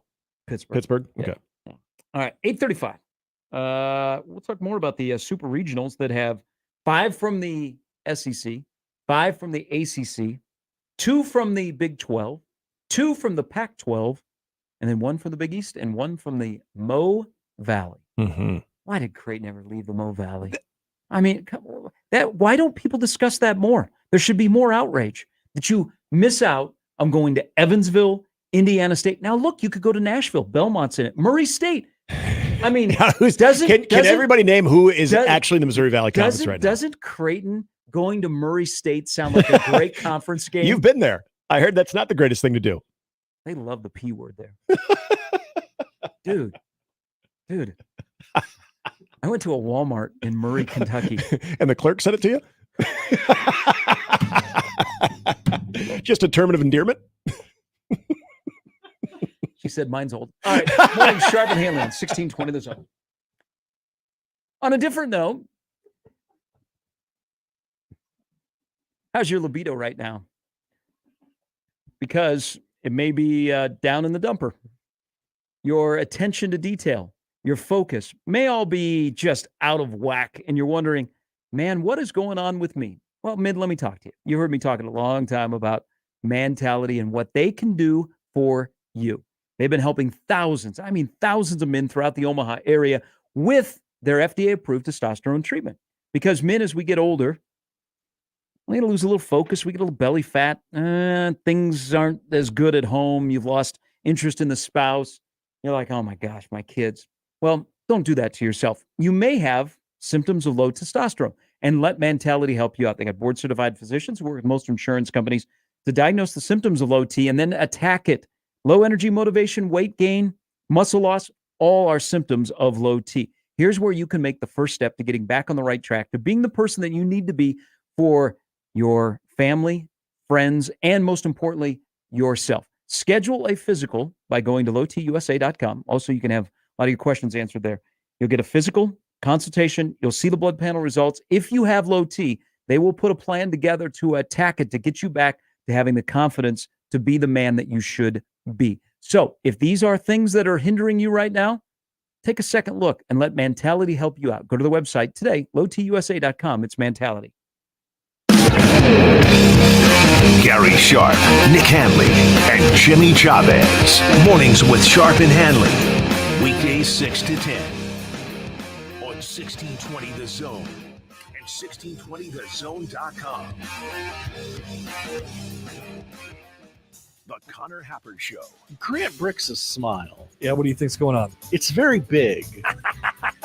That looks like a guy who's just happy he ate 21 tacos. He really does look pleased with himself. The sunglasses, the giant sombrero, the whole thing. That guy walked over there from his house. I'd like to all-you-can-eat tacos, please. And then he just said, keep them coming. We're back, baby. The Connor Happer Show. Weekdays from 10 to 2 on 1620 The Zone. Your Omaha area forecast presented by Funplex Water Park and Rides from the KETV Newswatch 7 Weather Center on 1620 The Zone. Warm and muggy again on Tuesday, mainly dry in the morning, then increasing chances for scattered thunderstorms in the afternoon and evening. A few storms could be strong to severe after 2 p.m. with a wind and hail threat, highs in the mid-80s. I'm meteorologist Sean Everson from KETV Newswatch 7. 1620 The Zone. Traffic. From the Pyramid Roofing Time Saving Traffic Center. Heads up, we got a crash block in the right shoulder of eastbound I-80 at 42nd and causing stop-and-go traffic from 72nd. Over on westbound I-80, there's a crash block in the right shoulder on 144th. And if you're over on eastbound Dodge, expect slow-going traffic from 180 at 256. Hope you have a fantastic rest of your day. Just be sure to buckle up and drive safe out there. I'm Joey Colbert. This time-saving traffic is brought to you by Lanahaw Nurseries. No better time than now to focus on your garden or landscape. Come shop Lanahaw's Garden Center, filled with the area's best quality plants, flowers, and trees. Rooted in quality, unmatched value. Lanahaw Nurseries, 192nd and Center.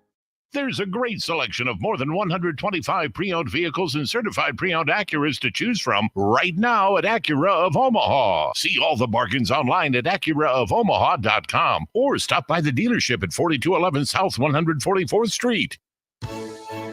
There is only one constant in the universe, and that's change. Brent Rasmussen of Mortgage Specialists. I'm sure many of you remember the incredibly low interest rates that were available only a few years ago. Well, things changed. Now rates are higher. But would you believe me if I told you there was a time when people were paying double-digit rates? And that's the thing. Everything changes. Rates go up, rates go down. So if you're waiting for the perfect time when rates drop before you buy a home, you might miss out on the home you really want.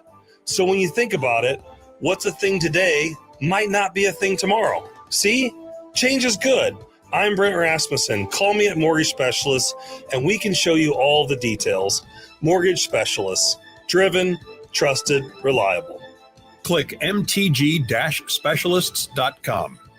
NMLS number 5918, Equal Housing Lender. Hi, this is Doug Nodgard with Equitable Bank. Great service never goes out of style. When the digital age dawned, many said computers would be able to handle many of the interactions that used to take a person. Boy, were they wrong. How many times have you called your bank and gotten a recording to press 1 or 2? Not at Equitable. Not only does Equitable answer your call on the first ring, it's answered by a human being. That's because Equitable Bank values its customers. Equitable Bank, we take banking personally. Member FDIC. It hit me like a ton of bricks. I'm like, I never smoked a cigarette. How in the hell did I get lung cancer? I don't smoke. I've never smoked. So I started Googling. One word just kept coming up, like it was in bold and red, and it was radon. Radon is the number 2 cause of lung cancer. Well, you don't know if it's in your home. You got to test. You can't see it. You can't taste it. You can't smell it. What's your level? Radon Defense Midwest can help. Visit radonradio.com for a special offer. That's radonradio.com. And we're back. Mornings with Sharp and Handley. Here's Gary, Nick, and Jimmy on 1620 The Zone. Hi, mornings with Sharp and Handley. Peter's in for Jimmy. Here in the studio, one of the TVs we have on, Michael Richards, who is most famous as Cosmo Kramer, is back in the spotlight. So he has written a tell-all book, and today he's in New York City because he's on the Today Show right now. He has been out of the spotlight. I mean, the N-word meltdown? Yeah.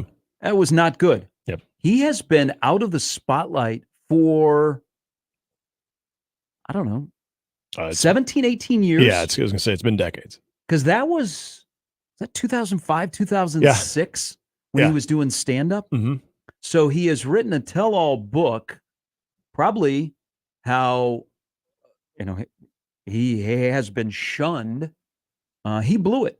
He absolutely blew it with that meltdown. And now he has written a book, and he's, talking about some of the behind the scenes of Seinfeld. I don't think like, oh my gosh, Elaine and Jerry were sleeping together. But like, secrets of their success. So interesting. I wonder how many national shows he will be on today, because he's live on the Today Show right now. And anything you can pull out of it, like the most recent news that we were hearing about Seinfeld was when Jerry Seinfeld was speaking candidly about the whale scene, on how that was completely unscripted, and or I guess Larry David had thrown that out the morning of shooting when it came to hitting the golf ball into the whale, and George having to read the sea was angry that day, my friends. That account alone, because it's one of my favorite scenes of all time in Seinfeld. And to find out how that all unfolded and how they rolled that out, I expect nothing less. So I hope it's, because this was one of those things that I watched later in life. I wasn't watching it, finally caught up to it. So when the finale happened, I was already caught up to it, and I was anticipating that as much as everyone else. It was such a iconic show that anything that you can get where you feel like you're getting the inside stories on, more than anything, on how they all came together, how they really felt when it was all done, how they felt when they knew it was going to be their final season, all of those things I find very fascinating. It's something that I would definitely read. I'm with you. I don't think it's going to be a thing that's like earth shattering. He's going to be throwing people under the bus or anything, but I think you're going to get a little bit more candid response on those relationships, which I think everybody that watched Seinfeld is very interested in. It won't be like the Brady Bunch where Greg was having an affair. Yeah, I was sleeping with Lawrence Henderson, Carol, and how Sam the Butcher was. Yeah, it was more than Alice. He was hitting on Jan. Well, he was the butcher. He handled the meat pretty well. Which one of the girls became a porn star on Brady Bunch? Was that the middle one? Was it Cindy? No, I think it was Cindy. Yeah, Cindy did something that was frowned childhood upon. actors. Yeah, I don't think it was Jan. That's why I never went into that business, because as a childhood actor, your life was just going to go spiraling out of control. Because I would have probably tried to get on Different Strokes. Yeah, the Different Strokes cast. Dana Plato. My goodness, that was crazy. The ending, or everything about Dana Plato's life outside of Different Strokes. Yeah, she got nothing on Constance Glantz. All right, I want to run through some win totals here, because Nebraska baseball had a good season. I almost said really good season. Yeah, not great. I'd go as far as saying solid. But sometimes, let me do this, because Peter, you're kind of a neutral party here. When I say Nebraska baseball, you say, man, great program, they're dominant, yada, yada, yada, or no? I'd say a relevant program. Okay, that's fair. Not since because I was a little too young at the time to really relish the College World Series appearances, but they've always been banger, respectable, incredible day program who stays competitive. Mm-hmm. So, okay, fair. Every time we talk about College World Series appearances, either with Dave or Mike Sloan year in 2005. Coaching matters. Yep. Coaching matters. Nebraska athletics making the transition to the Big Ten. The only sport that is really one of the main sports that has been consistent has been volleyball. Why? Coaching matters. Coaching matters even more today. You got to make the right hire, and they've got to get better in their tenure at your school. Just saying. Nebraska baseball, post Dave Van Horn, Mike Anderson, Darren Erstad, Will Bolt. Coaching matters. Yep. 2005, Nebraska won 57 baseball games. Incredible year. God, that year was so much fun. Then, after that, after Dave's players had kind of filtered out of the program, I'm not afraid to say that because it's the truth. 42 wins, 32 wins, 41 wins, 25 wins, 27 wins, 30 wins. Then into the Big Ten we go. 35 wins, 29 wins, 41 wins, 34 wins, 37 wins, 35 wins, 24 wins, 32 wins. Then there was the cancellation. 34, 23, 33, 40. Nebraska baseball in the last 18 years has been a more exciting roller coaster than you would find at Adventureland. So the value of success, or how we look at success, or how we interpret Nebraska baseball, I find kind of interesting. And I hope you do as well when I run through the year-by-year win totals. Yeah. Not saying that they should not be, but we may still be clinging to what was the run of the little man in the dugout, who from 99 to 2002 went 42, 51, 50, 47. Yeah. And you're 100% right of where at least some of the most vocal Nebraska fans, that's where their mind immediately goes. And you've covered this baseball team, you've covered this program. I have as well. It's complex when it comes to how you should really feel about this team, because the uncharted territory, at least was, now we're a little more familiar with it, was the Big Ten. How would that truly impact this baseball program? And just like in football, when we remember the change to the Big 12 to the Big Ten, there was that belief, and it was a national belief too. It wasn't just local. That I always bring this up when I think of the transition of what the national media thought. There was a big picture of Jared Crick on Sports Illustrated on the cover and said the new bullies of the Big Ten. And that's what people thought. They're going to come in from the Big 12, always winning that division in the North Division there in the Big 12, and they are going to give the Big Ten a big boost. And you remember where Ohio State was at that time. They were in transition with the Tressel fiasco and everything that went on with it. So you felt like, hey, okay, yeah, this makes sense. And then we realized, well, don't underestimate just the complications that come with a transition and what that can do to your identity. Baseball, I think, is even a bigger example of that, of the challenges that come with recruiting to a conference like that is not very big on baseball. And I would echo those sentiments about coaching, because I think you would agree, one of the nicest. The one constant is John Cook. It's very true. It's very true. Doesn't matter if you can throw any conference at him, any transition at him, he's got it. I think you and I would both agree on this. One of the nicest guys to ever put on the uniform as a head coach is Mike Anderson. Great guy. Great guy. Not a great coach. I have no problem saying that. Not a great coach at all. That 05 team, I don't think that they have the type of success when it comes to having the full development of that rotation between Jabba, Johnny, and Zach Kroenke, and having the amount of arms behind those guys. And the offense, well, I'll just put the pitching part on Rob Childress. But Rob Childress, having that presence still in the dugout, kept that team together. Yeah. I know that for a fact. Yes. Once Rob Childress goes off and does his own thing, it was no wonder that you started to see That's when that roller coaster began. So as you pointed out, that roller coaster starts taking shape at the end of the Big 12 era, where you knew that Tom Osborne saw it's time to make a change.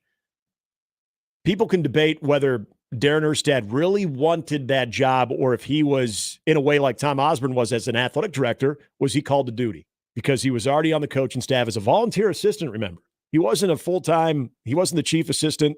That wasn't where Darren was, but he's a name. They needed a little resuscitation of the program. They needed some type of boost, and Darren Erstad is a major familiar face to Husker baseball, and he's a guy that, honestly, if Darren Erstad decided he wanted to coach again, I would think he'd be a tremendous manager in the Major League Baseball level because that's where his mind is. He operates that way. I agree with that. Then you get what is more of a player's coach that I think is more suited to the college game than Will Bolt. Will Bolt's he's a constant communicator within the game. You'll see many times where the team might have just a disastrous inning. Those guys are all gathered around Will Bolt in the dugout. There's constant communication. Darren's more of a guy that I'll dress before the game, rarely during, and then I'll dress it after. He's a pro guy. He is, and that's exactly what you see in the pro. There's nothing wrong with that. Nope. It's just that's what he is more comfortable with. Yep, absolutely, and that's your strength. Those are your strengths. But that roller coaster, we can look at recruiting and how that changed in the Big Ten, and we've talked about that a lot. You can look at player development, which, and this is where I look at guys like Ted Silva, who, again, love Ted Silva. I cannot say enough nice things about Ted Silva and the many conversations I had with him, and certain things that I think were more bad luck, but were still pinpointed to him when it came to arm injuries, when it came to not having the full development of pitching staffs, having some really promising arms that either flamed out or are going under the knife, that his throwing program would be under constant scrutiny. There were just a lot of things that were never adding up. And so you're trying to basically get above water to where once you do, you start riding that consistency, which they have not been able to do. And you can't just point to one thing. So on that note, and this is going to lead to what I'm going to say about the current state of Nebraska baseball. After a 40-win season where your number one goal was to get back to the NCAA tournament, only one time since 2009 has Nebraska baseball gone back-to-back years in the NCAA tournament. But with that said, this in 2025, I believe will be the second time because they are in a better position to stack, whether it be in the dugout or on their roster. I think they will have a very productive summer in additions to their roster. They don't have a huge NIL bag, but they've got things to sell to in-state guys that are currently sitting in the portal. So I think Nebraska baseball is in a better spot after this year to stop a little bit of that roller coaster. But I just wanted to point that out, that it's been a while. It's been through the end of the Big 12 and into the Big 10 that Nebraska baseball has been so up and down. Yeah. But in Will's fifth year, going into his fifth year after the fourth year in which they won 40, I think they are in better shape to at least slow the roller coaster instead of, if you guys ever want to go on that roller coaster where you're like in an open, where you're sitting open. Oh yeah. Like and you just, the legs are dangling and you get up to the top and you just go straight down. Yeah. Mm-hmm. Like pretty exciting. I think Nebraska's in a better spot in baseball to get to that point where the roller coaster kind of ends and you're going straight. Yeah. Like you're not going up a hill or it's down a hill. It's still fun, but you're moving pretty fast. Yeah. The biggest, By the way, for the record, I don't know how y'all get on those rides where your feet are dangling and you're going by a tree and you're just, like, what is that going to hit me? Not for me. My leg sticks out. And I said this earlier, I'll make this comparison real quickly from the 21 season into the 22, from the 24 into the 25. Look at the roster, look at the amount of guys that they lost. And not just because you had a couple people that hit the transfer portal. That entire season, the heart and soul of that team was those seniors that stuck around. Yeah. Okay. They were all going to be gone in 2022, including some damn good arms and some damn good bats in the lineup. And you were hoping that Max Anderson and Bryce Matthews could take on more of a leadership role, both on and off the field. And that was not their MO. They're good players, and they just wanted to play. They didn't want to have to get, as sophomores, they didn't want to have to be the voice of that dugout. There was a lot of holes that they had to fill that they couldn't do that. If they can keep this core group that all has eligibility coming back, that is a much better situation going into 25 than they had going into 22. So just on paper, what they can retain, that is already a leg up than what they had in 21. And you don't have to worry. One of the things that's hurt the Big Ten is Eric Bakich gets Michigan to where they're at, goes to Clemson. Tracy Smith gets Indiana to the College World Series, goes to Arizona State. Now he's come back in the league. He's at Michigan. Yeah. Rob Vaughn gets Maryland in a good spot. He goes to Alabama. If you're looking at it from Nebraska's standpoint, Will's probably not going anywhere. Yeah, I think this is Will's job. And I don't say this with full certainty, but I have a hunch. This is the last place that Rob Childress will work. And that's a great thing. And that's probably even more important than Will. Yep. BC's coming up here in a little bit. It's Mornings with Sharp and Handley. Peter here as well. And 1620 The Zone. Father's Day is right around the corner. And my good friends over at Lindley's Clothing, they are ready to take care of you. You know how I know that? Because Father's Day, man, just go stop by. Summer is here, but Dad's Day is coming up. Take your dad, because I've seen it. I've seen the wife with her husband in there going, "What do you want?" And they go, "What does Lindley have? Oh, shirts, polos, short sleeve shirts, suits. Oh, I can outfit myself." So Dad's fit needs to be rad. Lindley Clothing can take care of you. They've got top-notch customer service that they know exactly what you might like when they see and they hear what you prefer. They got the top brands from Samuelson to Bugatti, but most importantly, they've got summer wear for Dad. Take care of Dad. He'll love it for Father's Day. Stop into Lindley Clothing, conveniently located in the Linden Market, 132nd and West Dodge. Top-notch customer service to find the latest styles and always easy access shopping at Lindley Clothing. More with Gary and Nick after this on 1620 The Zone. Big names, big games. We've got them all. 1620 The Zone. This is the story of the one. As a maintenance engineer, he hears things differently. To the untrained ear, everything on his shop floor might sound fine, but he can hear gears grinding or a belt slipping. So he steps in to fix the problem at hand before it gets out of hand. And he knows Grainger's got the right product he needs to get the job done, which is music to his ears. Call, click Grainger.com, or just stop by. Grainger, for the ones who get it done. These statements have not been evaluated by the Food and Drug Administration. This product is not intended to diagnose, treat, cure, or prevent any disease. What's up? I'm tired of feeling so bloated. That used to be me. Then I got this. Align Bloating Relief plus Food Digestion. A probiotic, right? Yeah, it works naturally with your gut to help soothe occasional bloating and gas. Plus, it has vitamin B12 to aid digestion by helping convert food to cellular energy. 2 benefits, 1 capsule. Align Bloating Relief plus Food Digestion from the #1 doctor-recommended probiotic brand. Learn more at alignprobiotics.com. Hey, pet parents. With Progressive's collision coverage, you get extra protection for your cat or dog, because there's nothing worse than seeing your pet hurt. Like when you see their face after accidentally stepping on their tail, and you say, "I'm so sorry, Mr. Pickles." But as you kiss his nose and rub his little belly welly, you know Mr. Pickles is thinking, "You betrayed me." Anywho, Progressive pays up to $1,000 in vet bills if your pet is injured in an auto accident. Learn more at Progressive.com and watch where you step. Progressive Casualty Insurance Company and Affiliates. Collision coverage subject to policy terms. Not available in all states. Nothing says summer better than corn, carnivals, and baseball. Come enjoy carnival games, food and drink specials, and watch the Storm Chasers play in their fan-favorite Corn Chasers jerseys at our Wednesday night carnivals, presented by Nebraska Spine Hospital. You can also bring your canine friends to these games as part of our Park in the Park series. Visit OmahaStormChasers.com for more info. Omaha Storm Chasers family. Everyone get on your feet, stir up the storm with family. Hey, baseball fans, join the Blur Tailgate at Hilton, Omaha this June for our 12th annual hospitality event during the College Baseball Championship Series. Book an experience for your clients or employees with an inclusive bar, buffet, TVs, music, and tailgate games. Secure your spot today and let Blur Events take care of all the work so you can enjoy the day. Plus, we're just steps away from Charles Schwab Field. Visit blurevents.com to book your group, buy tickets, or learn about sponsorships. That's blurevents.com, your college baseball and football tailgate destination. The NBA playoffs have tipped off, and now we're to the finals between Boston and Dallas. But it's not too late to get on all the action with FanDuel, because right now, new customers, I'm looking at you and I'm talking to you, you get $150 back in bonus bets with any winning $5 bet. That's 150 smackaroos, Sharpie. You can do same game parlays, live bets, championship futures, and so much more. No better place to bet all of the playoff action than America's #1 sportsbook. Just go to FanDuel.com.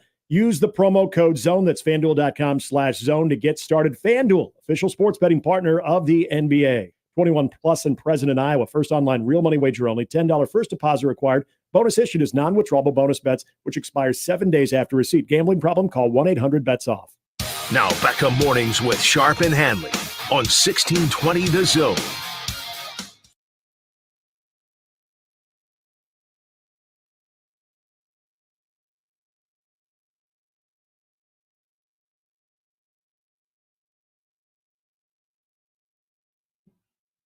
All right, finishing up this hour. So we got no LSU in the College World Series. Right fielder can't catch a ball. They lose to North Carolina. That was a wild game. Yesterday, Justin Jefferson gets a big deal. He's the highest paid wide receiver, which led me down, until CeeDee Lamb comes. Well, and then Tyreek Hill goes, hello. Yeah. And then the Dolphins go, wait a minute, we're paying Hill and Waddle $60 million. What are we going to do with Tua? Yep. So it got me to think. Let's talk some LSU 2019 football. Who was the #1 wide receiver on that 2019 LSU team? Jamar Chase or Justin Jefferson? Wasn't it Justin Jefferson? Now, I'm not saying like from production standpoint. Just who would be the guy on the 2019 LSU football team that you would say that is my? I thought it was Justin Jefferson. Jamar Chase was a stud, but Justin Jefferson came on in some pretty big spots too. So, yeah, I would say Justin Jefferson. I would also lean that way. Do you have his stats up? Should we see? Let's see. So Justin Jefferson in 2019 had a monster year. He had over 1,500 yards. Jamar Chase was the better wide receiver on the LSU 2019 team, in my opinion. You got the stats up there? This is a great debate. It also leads you down the path to go, that team was so freaking good. Jamar Chase. They averaged 48 points a game. I saw a tweet that team's going to be worth like $10 billion. I'm like, yeah, we're kind of on pace for that. Jamar Chase, 84 receptions, 1,780 yards. Justin Jefferson, 111 receptions, 1,540 yards. Okay, so Jamar Chase had 1,700. Okay, I didn't realize it was that much. And remember, they had Clyde Edwards-Helaire, ran for over 1,400 yards. Yep. Of course, there was the quarterback who probably should have come to Nebraska. I heard he wanted to. And then you also had Terrence Marshall Jr. was a pass catcher on that team. Randy Moss's son. I went down the rabbit hole yesterday because of Jefferson, because the 19 LSU team is one of the greatest of all time. But you had Chase and Jefferson catching passes from Burrow. Yeah. But I would take Jamar Chase off the 2019 team ahead of Jefferson. Yes. And by the way, he gonna get paid. Yep. Who's that? Okay, so it's CeeDee Lamb. I'm trying to think of the receivers yet to get the big payday yet. Whoever's left, they're going to want a little more. So CeeDee Lamb is up next. They're going to rip up Tyreek Hill's contract. Right. And then Jamar Chase. Okay, so it is Jamar Chase. It's the other one. Okay. Yeah, the fact that you have two of those guys. Who was their tight end? LSU that year? Thaddeus Moss. Okay, that's right. He played tight end. Yeah. I know we like to do especially in the summer, we like to go over some of the greatest teams ever assembled and explosiveness and, whether it was their offense or the defense. God, when you think about that team, and what did you say, Peter, as far as what that little tandem there is going to be earning here in the NFL? Someone's like, they're going to be worth like $10 billion here in a few years. I mean, it's just that team in general, along with Burrow. Yeah, the entire team, because of the contracts that they're signing right now. And you're right. I mean, Jamar Chase is going to be up next. That is insane. Now, the Clyde Edwards-Helaire, that was one that I thought, oh my God, the Chiefs just got him. That is going to be just ridiculous. And probably hasn't gone as well as what it initially appeared to be. But Clyde Edwards-Helaire, remember in the God, was in the semifinal game. I mean, he was great in the postseason period. That dude was unstoppable. Just his size and everything. When I thought of building that into the Chiefs offense like that was going to be a perfect marriage, absolute perfect marriage. God, that team was good. Now he's got me thinking about that offense alone. Just ridiculous. All right, Brian Christopherson coming up next.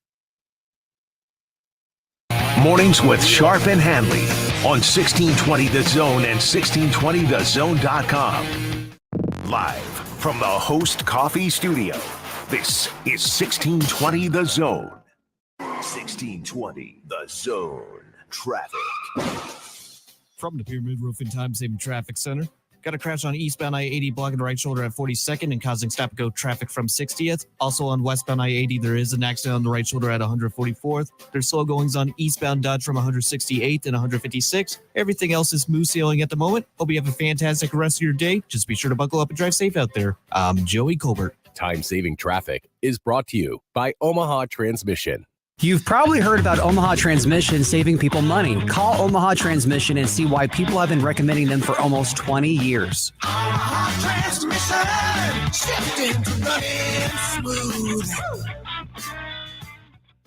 Hi, this is Doug Nodgard with Equitable Bank. Great service never goes out of style. When the digital age dawned, many said computers would be able to handle many of the interactions that used to take a person.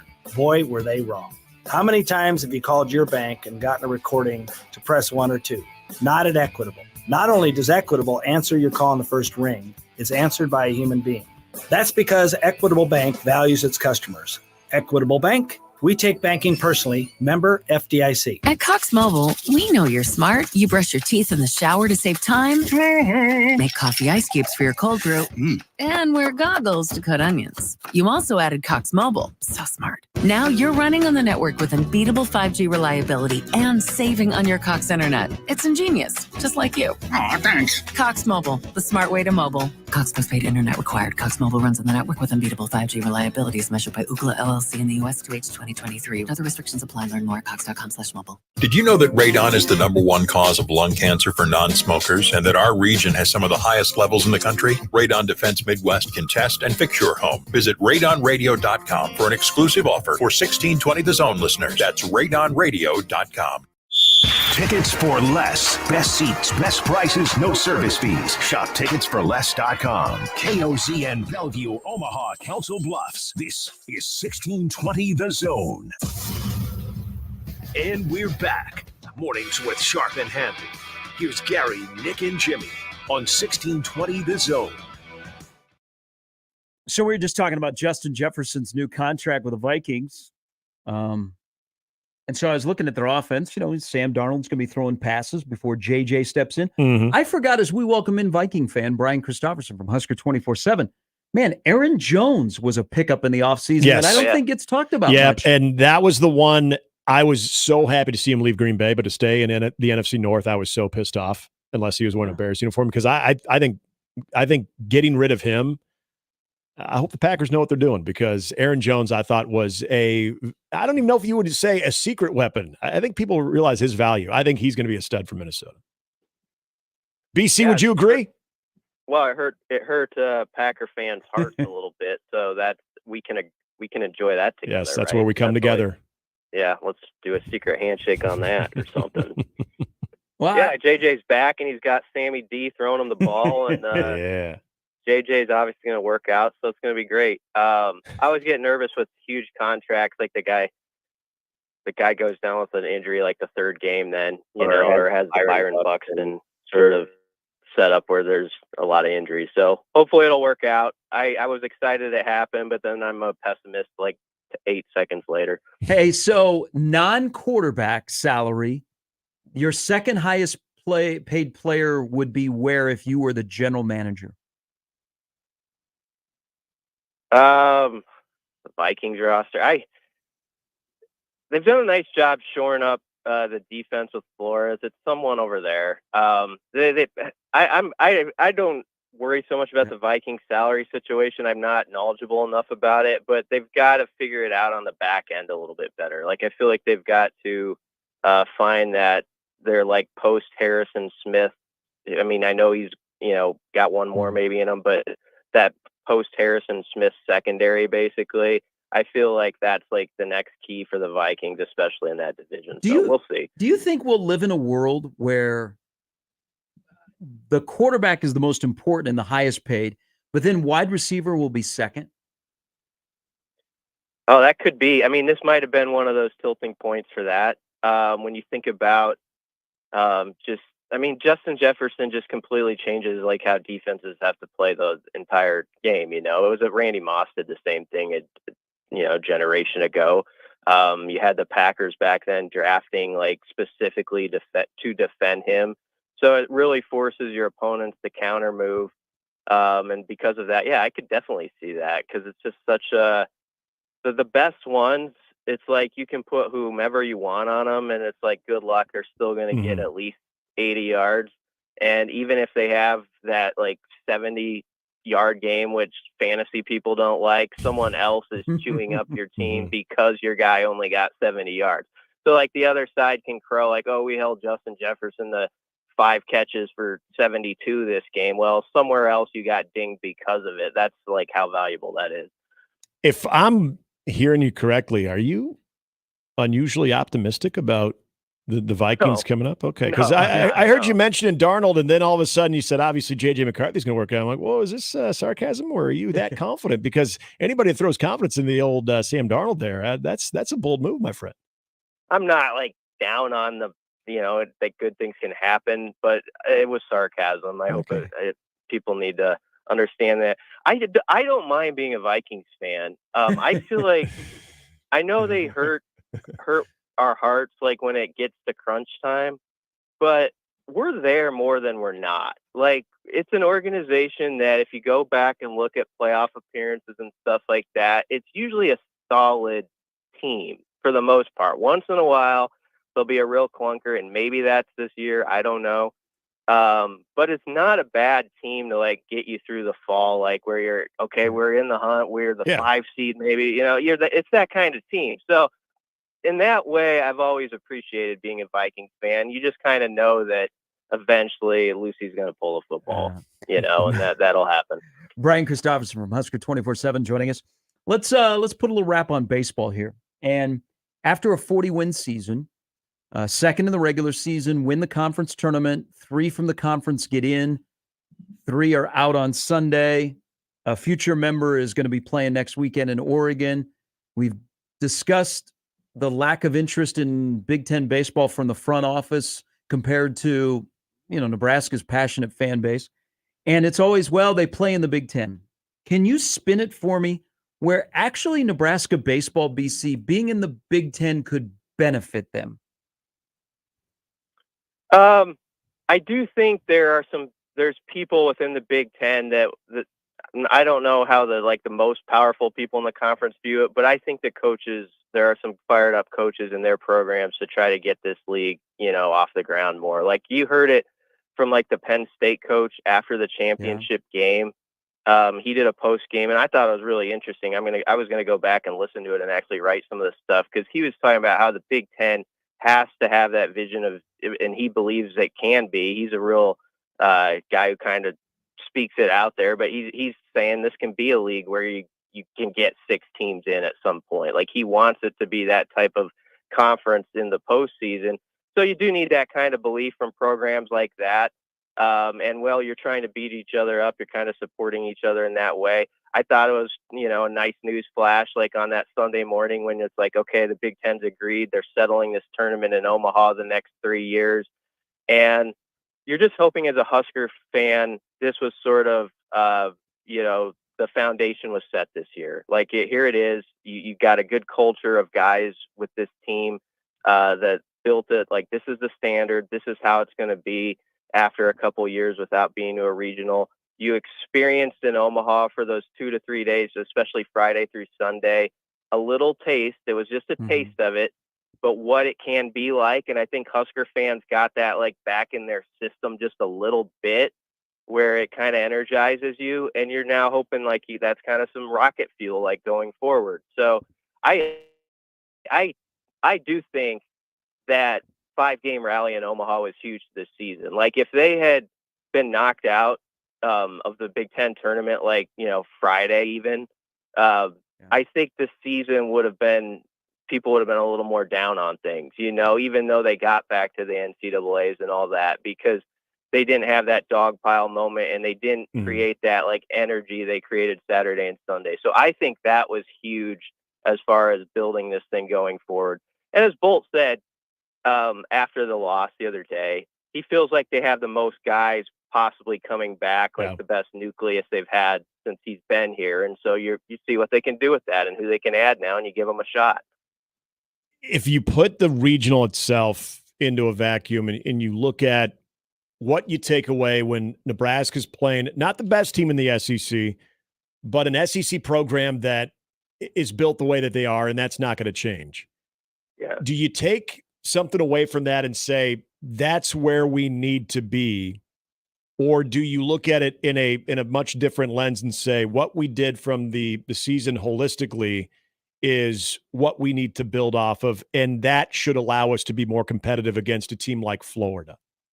The latter, I think. How you built it and like how you can be the best team in the Big Ten. You get a little bit stronger, and then you count on you're going to get a good team every year when you get to that regional, and you just got to have the right stuff in that moment, and you got to have probably another arm or two, really. I mean, you do. Like, it was sort of the deal to me on Sunday where you knew like Nebraska had a couple wild cards to play with, like Brockett and Will Walsh potentially, where it's like these guys have shown they could have a real gem of a day, like if Jackson goes out there and has like one of those, just a gritty 6-inning games where you're in it and you've scored 5 runs and he's held them to 3 or 4, who knows what happens the rest of the day or the weekend. But it just felt like he was off, and then it really taxes your bullpen. And that's an experience he can grow from, and other guys who had tough outings can learn from. But yeah, I feel like it's more about building off of the strong things you did within the Big Ten, adding those extra pieces that you think you can get you over the top and filling some weak spots. And then you count on in those moments, you have the type of dudes with the mentality that can get through. And I think they have some of those dudes over there. I mean, Gabe Swanson had that mentality. I think Taryn is one of those guys, even though he didn't have the best regional. Overbeak, when you listen to that guy talk, what an impressive dude, like after the loss. Like they've got the right kind of guys. You just need to keep adding to it. Brian Christopherson from Husker 24/7 joining us. Let's shift over to football. In the recruiting, if Nebraska has a really good month of June off a 5-7 season and a couple of months away from beginning year number 2 under Matt Rule, that tells you what on where this program is headed? I mean, I'm expecting him to have a really good month of June. I just think June's the new like crunch time in recruiting a little bit. June and early July. I feel like with the work they've put in and the way they offer kids at camps that they really believe in, and those kids who maybe don't have as many offers then tend to commit like a week or two later to you. I think it's going to be one of those Junes very similar to last year. It's a good question you ask. Like, what does it mean toward the direction of things? I don't think it's going to change my opinion one way or the other. Like, I just expect that they're going to fill up this class mostly in the next month or so. And if there is like a really highly targeted guy like a Dawson Merritt, or somebody thrown in there, that'll obviously send people to the moon for a week or so after that, if there's any news like that. So, I mean, if you get a couple guys like that, that'd be big. But I just think they like the path they're on. They're not going to judge themselves by like, okay, this guy didn't commit this day or he did commit that day. But, a month from now, let's look and see where they're at. And I think you're going to see it's very similar to last year. Well, and even kind of picking up from what Gary's question was on getting some good news in the month of June as opposed to later on, if you're able to, observe, you get some of those visits, and then all of a sudden guys are committing before they're even starting their upcoming fall football season. Should that be interpreted a different way as opposed to later commitments? I guess what I'm asking is, does that mean that there's just a full out, I'm in, I'm buying in on it, and there's just no other, there's no reason for me to look elsewhere? Do you read into anything like that? I don't know if I do. I just think the calendar's sped up. I think it's a situation where guys, like there's a few targets they've had in even like April who have said in our interviews with us, like, yeah, I'll decide early July or late June, and maybe they won't pick Nebraska. But they know in talking to these recruits, like slots fill up, like people are trying to fill their classes now sort of before the season. A lot of recruits like to have it done before their season starts. And we met with the recruiting staff, the media did recently, and they talked about how, visits are different now. I mean, you want those guys doing their OVs on like June 21st as opposed to, maybe waiting till the game day situation, which used to be the big thing. You still like cherish when you can get guys here for the game day situation, but they're really trying to bank a lot of these guys in the next month. And that's why you have these OVs when you do in April and June. So I don't think it's going to say like a big picture thing that they got like 8 guys or so. I just think that's the way it sort of has to be, I guess. 5 of the first 6 games are at home on the schedule. The first 6 importance compared to the last 6 on this upcoming season. And I know that the last 6 have the marquee games in it. Yeah. I don't want to say one's more important than the other, but I get where it's going. I mean, I think it's around here, it's been just so kind of tough. Like when Nebraska's lost either that early game to Colorado or like that week 0 game. I mean, when they lost those week 0 games, it was like someone just kicked the stool out from under, Nebraska before the season is even, college football didn't even really started, and it's like people are just kind of depressed. And like, how does that not like kind of travel into your program when there's just like a cloud and it's a thunderstorm like hanging over things like as you go into September? So someone on our board asked the other day, like, okay, what's the biggest game? And this can be kind of a fool's errand. Like you could every week you could say, but I would say Colorado. I mean, I'd just say it because I think it's going to be such a high profile game nationally. It's an opportunity, forget the payback aspect and Deion Sanders, all that. Just for Nebraska football and what's happened in early weeks, if you win a game like that, even if Colorado doesn't turn out to be a good team, like say they're like a 4 or 5 win team by the end of the year, I don't know what they're going to be, but we don't know that in September, on September 7th, it can feel like a really good win in that moment. And you did it on national TV in a setting Nebraska hasn't won a lot of those sort of games with that sort of attention. And that could really jumpstart things, Then you've got a couple more night games at home, and you've got sort of that energy, and nobody's going to be kibitzing at that point about the Friday night game. And if they're like 3-0, it's going to be like it's party time. Just stop right there. Great use of that word. Thank you. Yep. You got to make sure you say it right, kibitzing. Otherwise, people think you're saying something else. But yeah. Okay. Yeah. What do you guys say? I mean, I think it's. I mean, Colorado, like, I know that over there they don't want everyone to just laser lock on that, and they can't. Like, this can't be a deal where, like, I've seen Nebraska football do that before with the red out around the world thing, like with Texas long ago, right? And it backfires. So they can't do that. But everybody else, if we're going to talk about this and be real. Yeah, that would be the kind of win that like it just puts a jolt in people's step right away and makes them excited for the rest of the season. Yeah, it breeds optimism. There's no question, because I think I asked you this question a few weeks back of if Dylan Riley was able to have a solid performance in that game, if that speeds up the development, especially from the mental approach for him. So in a similar way, if I'm to look at the Colorado game, but then if there's a game on the back 6, like Gary mentioned, if it's, say, at the Horseshoe, or if it's another, all right, let's see where he's measuring in that first half of the season. Now let's see some of those tests at the back end. Is there one game in particular that realistically, if he plays well, you're like, damn, Like we saw in the first half, but here it is in the second half, and he's still locked in. Because I know everybody could say Ohio State on the road, but I'm thinking about games that maybe I'm too jaded. I don't really expect him to have a fantastic showing against that type of Ohio State team, but there's some really good defenses that I think with the overall matchup that Nebraska would bring into a game, he could have a good showing, and it could look, again, even better for his development. Like maybe it's the Iowa game. This is just one of those fun conversations at June. USC would be a game I would pick out of there. I mean, okay, it's like you're going to USC. We don't know.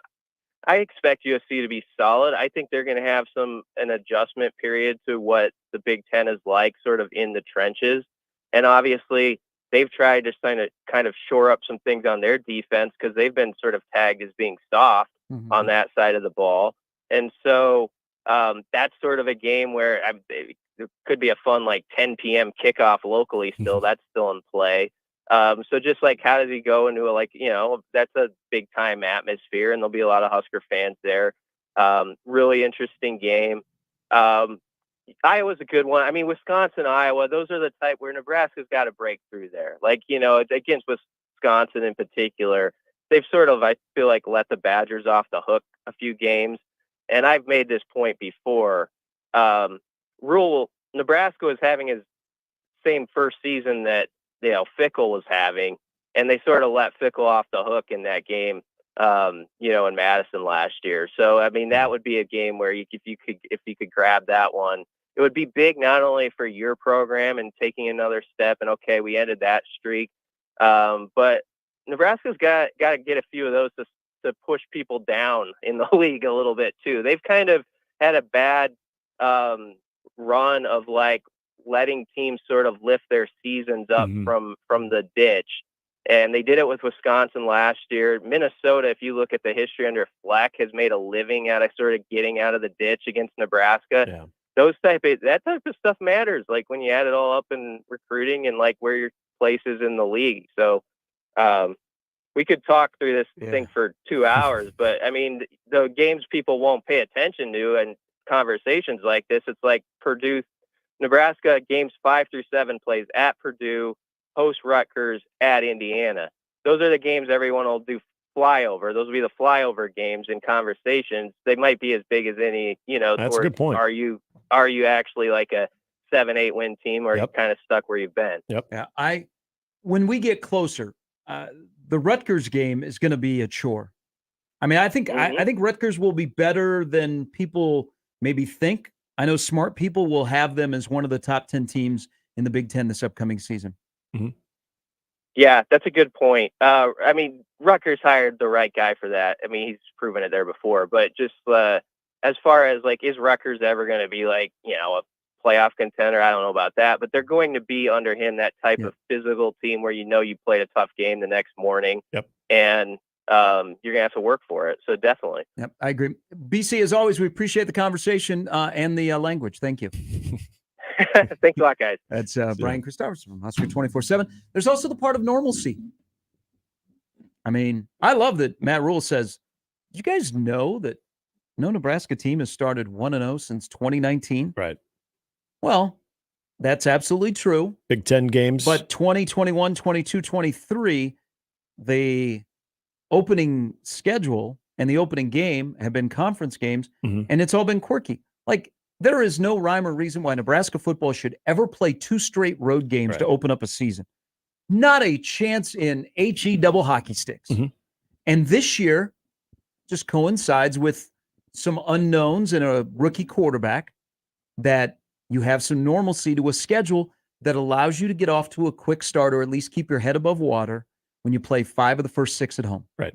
Normalcy is a good thing. It is. And I don't think the program hasn't been mature enough to handle quirky stuff. Especially early in the season like that, too. That's where I think back to the last couple of seasons, where if they're having more of that schedule they're having this year, where you're starting on the road, or you're starting at home and you're playing, say, a directional school or UTEP or whoever you want to throw in there, and then you're followed up with a decently competitive match, but that's also at home.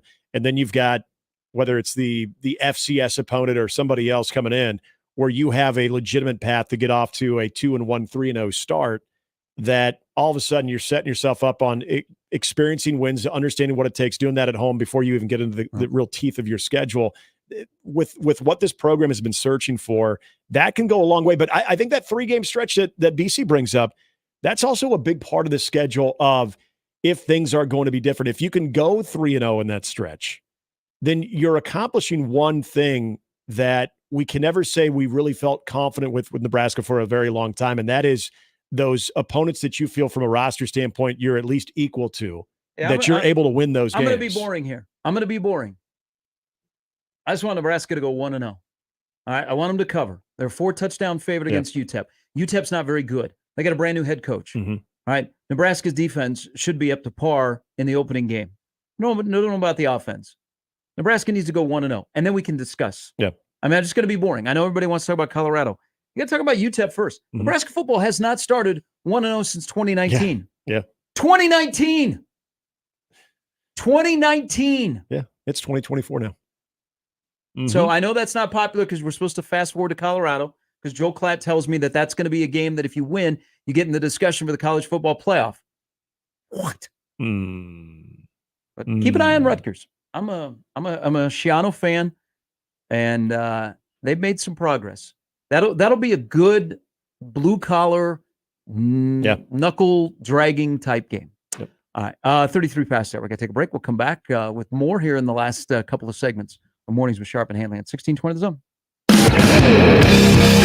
Gary Sharp, Nick Handley, and Jimmy Chavez. Mornings with Sharp and Handley. Weekdays 6 to 10.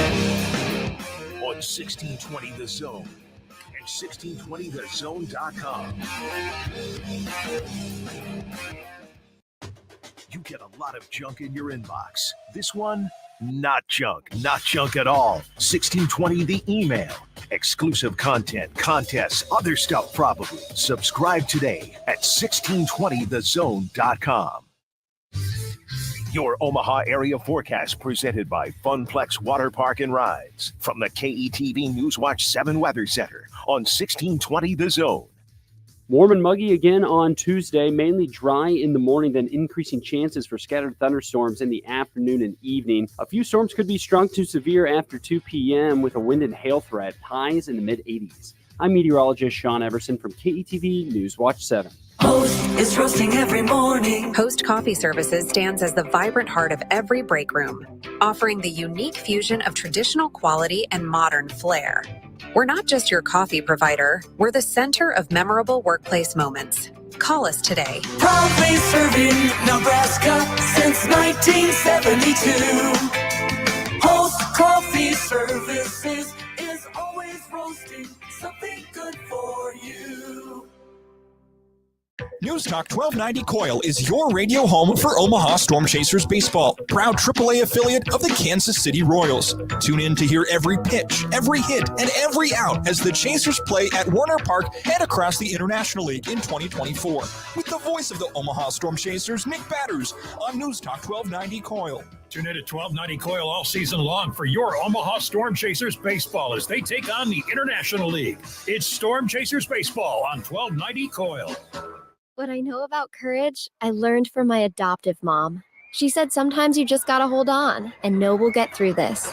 Mom, we are so high up. Hold my hand. No, you hold my hand.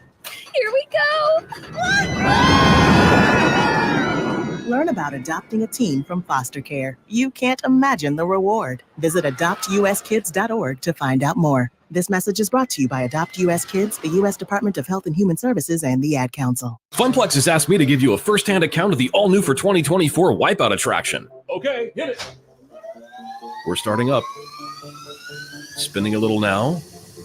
Whoa, a lot. The centrifugal force is starting to stretch my face. Holy this thing's fast. Whoa, it's tilting. We have tilting. Woohoo, this is awesome.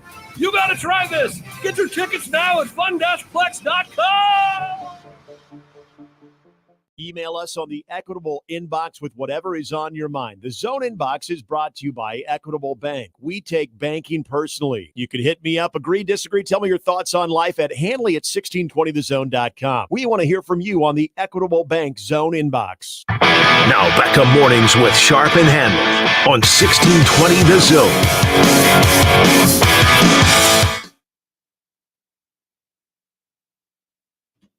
Follow us, Connor Apper Show. They're going to be talking to Jacob Bigelow. And apparently, did I hear this correctly, that our fearless leader got his first hit in softball? I'm sure that'll be part of the discussion as well. Are they still playing? Yeah, I mean, I think it's a summer-long thing. Also, speaking of summer, Super Regionals coming up. Alan Bell will be joining the show, the Connor Happer Show, here in mere 24 minutes from now. If I had to, if they said, hey, Gary, we'd like you to be in person, go do a super regional, I would choose to go to Athens. I would choose to go to Athens anytime. I don't know if you guys have been. I've never been to Athens. No, Ooh, I've only been to Atlanta and Columbus. Columbus, Georgia. Yeah. Well, my brother graduated from Fort Benning when he was in the National Guard, so we went out there. Did you go over to Auburn? No. Auburn isn't very far from Columbus. We did not. I just remember I was young and it was in August. It was super hot. Yeah. Really hot. I applied for a pro hockey job in Columbus. Oh, did you? Yeah, they were the Columbus, not the Grasshoppers. They had some weird name. Yeah. I thought I was going to work in Macon or Columbus. I was going to work for the Macon Whoopie. Either. Oh, the Macon Whoopie? Yeah. Was it the Columbus River Dragons? They had a different name. It was along like that snakes. So they just the moccasins? They evolved from snakes to river they've dragons. had a couple of different things there. The Whoopie? Yeah, the Macon Whoopie. Is their mascot a cushion? Sorry. Thank you. But Athens is a fun town. Like I can see why you wouldn't want to drive fast there. Yeah. But it's a great music scene. Like it's a fantastic music scene. But I would go to the North Carolina State Georgia Super. If I couldn't go there, I'd go Florida Clemson. And on cue, I would want to see Kentucky, Oregon State. That wouldn't be bad. I mean, there's some good matchups. So the Friday Supers that go Friday, Saturday, and if necessary, Sunday. Evansville at Tennessee. Number 1, Tennessee. Rocky Top, you'll always be Tony Vitello to me. I want Tennessee to be here. I like Tony V. I like cocky people. I'm boring, but I like cocky. I say confident. He's confident. No, he's cocky. He was 2 years ago. I thought he was a little more humble last year. There can be some douchery baggery oozing out of your pores. That's okay. He's a winner. Is he holding the hidden ball trick? He might be one of the smarter baseball coaches that I've ever heard speak. He knows that the ice you get at Sonic, top notch. It actually is good ice. Yeah. The shaved ice, it's very good. I'm with you. I had a tough Sonic experience yesterday. Uh-oh. What happened? All I wanted was a drink, just one drink, a little cherry limeade, and the person in front of me ordered $60+ worth of stuff. Oh, so I had to sit there for 20 minutes. Oh, so that wasn't on Sonic though. No. I thought you meant like Sonic did you dirty. No. Okay. Secretly, I was just hoping they would just run the drink out to me and run the I card. think- Yeah, they should have. Here, scoot a little bit closer for my little TED talk here. I think you can tell a lot about a person on the type of ice that they like. You know, like you go to Quick Trip, they give you 2 options. Sonic ice is really good. Yep. Little cubes. Good shaved cubes. Yeah. Cubes. Evansville at Tennessee. UConn at Florida State. Man, Link Jarrett is a winner. K-State at Virginia. West Virginia at North Carolina. Country Roads against Tobacco Road. Those are the Friday Supers. The Saturday Supers. Saturday, Sunday, and if necessary, Monday. Oregon State at Kentucky. North Carolina State at Georgia. Florida at Clemson. And Oregon at Texas A&M. Those are your matchups in the Super Regional. Please plan accordingly. I know we brought this up. Was it in the crossover yesterday with the Kansas State? The potential attraction that if Kansas State was able to pull this off. I don't know that. On that, hold on here. Okay. It just popped in my head here. Wabash Cannonball. Wabash Cannonball. The K-State song. That's what it's called. Would we Wabash Cannonball? Yeah, would we be okay with that being at songs aside, at the downtown Day Trader? Well, no. Okay, I'm just checking. Okay, continue on. Sorry, Well, just popped through my head. Wabash Cannonball. Yeah, I did not know that that's what it's called. Wabash. That just sounds weird. I feel that we can separate our football allegiance to anything that's kind of fun, maybe even reminiscent with the old Big 8, Big 12 days. That I feel like Kansas State, if they were to get there, would get a decent section of local rooting interest. I really do. I don't think you're gonna get into the whole. I hate everything about Kansas State because we hate them in football. And don't forget, if they made it, we could say we no-hit you. That's true. So there is that. You root for that, and you root for Florida making it. Hey, you want to feel good as a Nebraska baseball fan? Florida went on to win the regional, and you no-hit a team that's in the Super. Right. Okay, there you go. Nebraska baseball. Success. We're back. Progress. Hmm. Now, what's your encore next year? You no-hit Florida, and you sweep Kansas State, and you're in the Super Regional. There you go. I just mapped it out for you right there. Those days were kind of fun. I was talking to some friends this weekend about Haymarket Park, and one of the best scenes, memories, and you could insert it. Gary, you're a part of these. The big. I was the voice of Nebraska baseball in 2 Super victories. And in some of those major some of those major Big 12 series, like those Friday night Actually, games. the problem, in Nebraska baseball, real quick, I stopped doing the games. It's amazing how things have really gotten topsy-turvy since. Now, to be fair, I did start my career as the voice of Nebraska baseball under John Sanders, so they evened out. You do have to take that with you. Yep. You can't tell the one story without the other. That is true. You got to be fair in that conversation. But was there anything better than the Miami Super Regional? I don't know if there was. I wasn't living here because I'd already moved away, but no. It was, and I'm sure you're watching, even if you watch it on TV. Hold on here. So I'm very biased here. I think volleyball day in Nebraska is on its own. If you know, you know.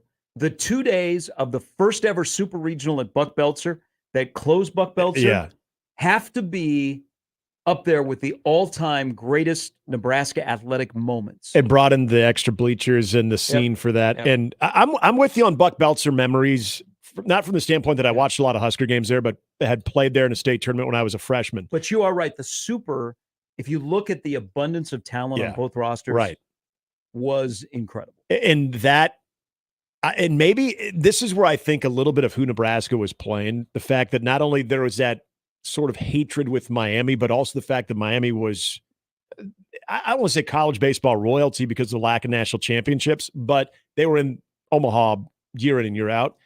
So you're up against that too, to get back to another College World Series. It heightened everything. That was one of the coolest scenes I have ever seen in really any Nebraska sporting event.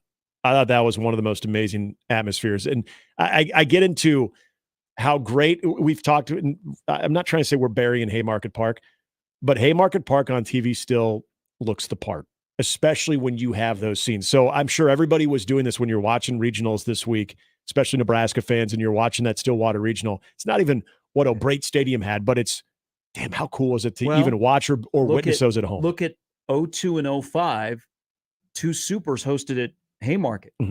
Nebraska, Richmond, yep. And then Nebraska, Miami. And it was Richmond that forced the game 3 right on the walk-off. Yeah. I remember that call. Yeah. And we're playing tomorrow. Did it go out? What happened? What happened? I don't know. I'm not going to nitpick anymore. But the Miami one still as cool as I've ever seen. By the way, they were showing, everybody was tuning in on Friday, they were showing the Will Bolt catch, and I remember you bringing up DeJuan Gross coming out. Yeah. Oh, yeah. So I was watching.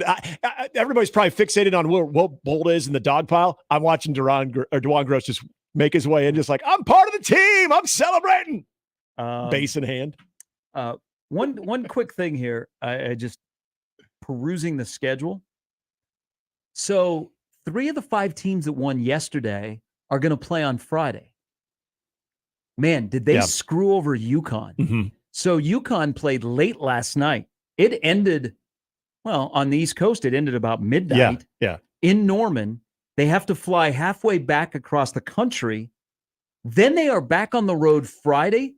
They are starting at noon. Yeah. At Florida State, they are playing at noon. Yep. Why does the NCAA hate Big East baseball? Apparently they do. 951-1620. You That's a rough one. And I get the side of the brackets on why you're playing certain days, but you tell me you can't adjust that. If you're playing on a Monday, there's no reason that you should, especially if you're playing late Monday, unless it was weather delayed where it's like, hey, we got to get back on schedule. Fine. But if you were playing in a Monday winner take all game and you look at the rest of the schedule, I feel like there are ways to maneuver around that. That's not, to me, I don't like that at all.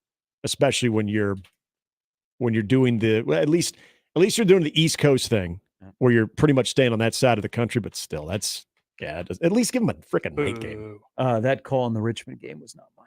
I know it wasn't. Thank you. Yeah, no, it wasn't. Just to clarify. We're back to put a wrap on this show on 1620 The Zone.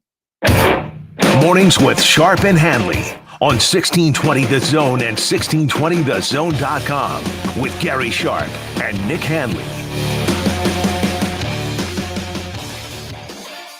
For the Jays, the Huskers, and even you Jayskers, we are 1620 The Zone.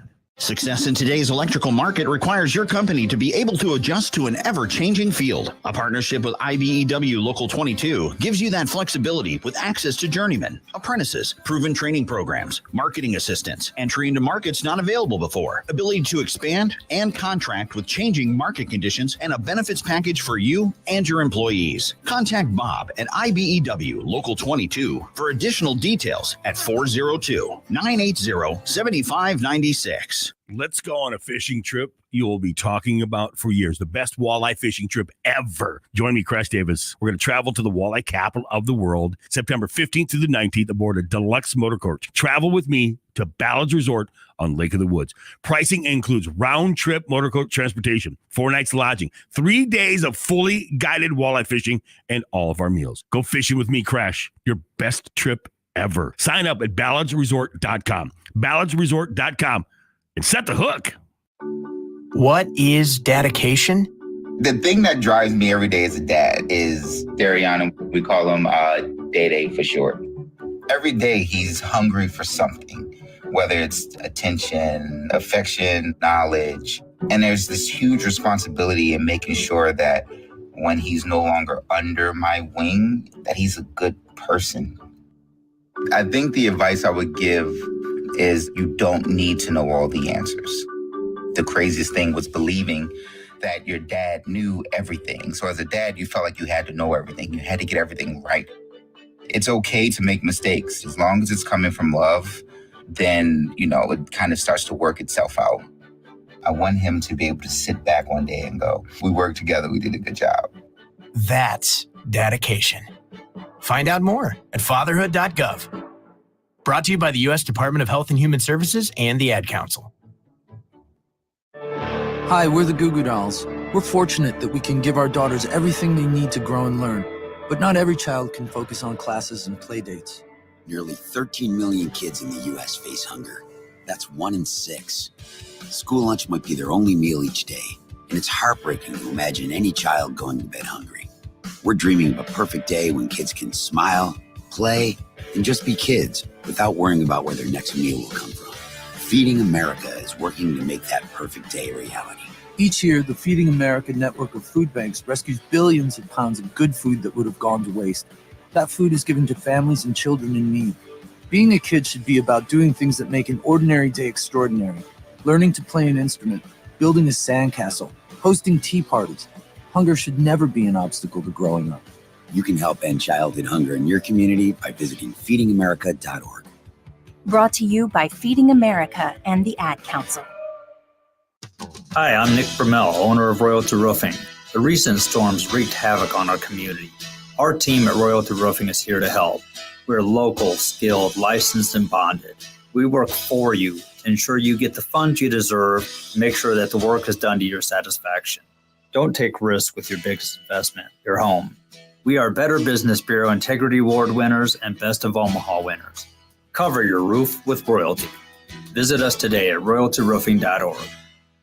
Hey, baseball fans, join the Blur Tailgate at Hilton Omaha this June for our 12th annual hospitality event during the College Baseball Championship Series. Book an experience for your clients or employees with an inclusive bar, buffet, TVs, music, and tailgate games. Secure your spot today and let Blur Events take care of all the work so you can enjoy the day. Plus, we're just steps away from Charles Schwab Field. Visit blurevents.com to book your group, buy tickets, or learn about sponsorships. That's blurevents.com, your college baseball and football tailgate destination.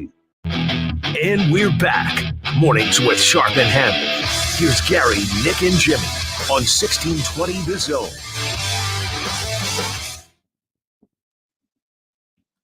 And one of the most thrilling moments in Nebraska intercollegiate athletics history.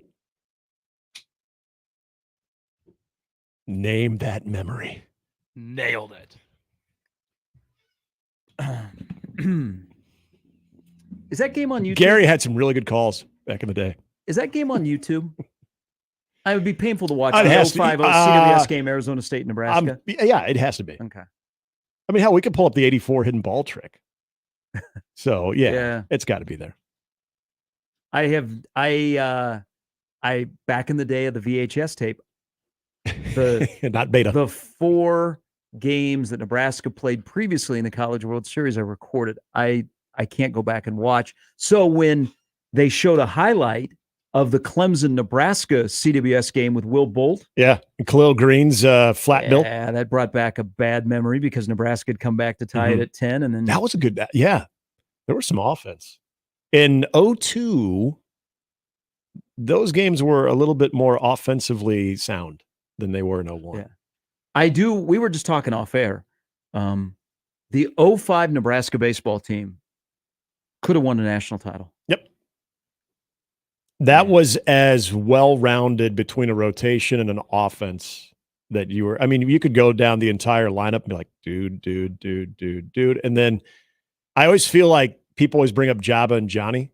You forget about Zach Kroenke. You forget about, maybe you don't forget about Brian Dunsing, but think about what was so cool is all of those guys were Nebraska homegrown products, and that was your rotation, and they were damn good. Like really, really good. That's where you start saying, hey, Nebraska high school baseball ain't bad. They won 57 games that year. They were 57-15 in 2005. I just think if they actually made the championship series, you get 60 wins. Jeez.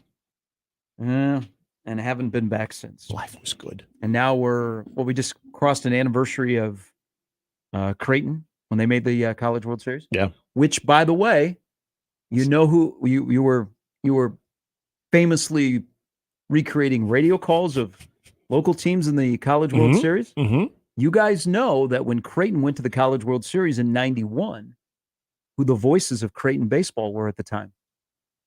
Was it Tom and Howard? It was Tom and Howard. Yep. I knew it was Tom, and I thought it would have been Howard. Before he passed, Tom and I wish I mean his lovely wife Lorraine, I think still has it. They had on a cassette tape their call of when Creighton won to get to the College World Series, the regional they were known as the regional out in Los Angeles. Yeah. And I guess it was just out of control. But yeah, that was so the Creighton radio broadcast from the College World Series in 91 is Tom and Howard. We got to talk to Lorraine and get that. I got to hear that. I've never heard that. The many stories that Tom has told me about his time doing Creighton baseball, and even at the time doing a little bit of Nebraska baseball here and there too. Oh yeah. I've never heard that call, and I could only imagine. There were because Nebraska baseball wasn't always on the radio like it is now, there was a time where Tom and Howard were doing Nebraska baseball, and myself and Johnny Bish or John Baylor or Jim Rose, we were doing the Nebraska broadcast on on KLIN because the network had not taken a full slate of games. So it'd be the Lincoln market would get the one games, and then the Omaha market would get the one games, and you'd probably buy the broadcast, and then you'd sell it and try to make some money off it. You get the sponsors involved, so you probably had like a Wicks and Stick scoreboard. And yes, they did. We do have an update on the player that was under investigation for gambling. He has indeed been banned from baseball. Bet on 25 Pirates games while assigned to the team, but he never played in any of them. He was injured. Gambled more than 150,000 and won just 4% of his bets. He lost all of the Pirates bets.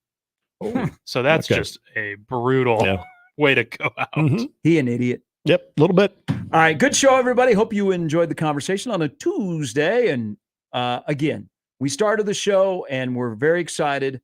And I hope that it ends up well for 74-year-old Constant Glance, which she may not know this, but she is a national story of, at 9:44 yesterday, being declared dead.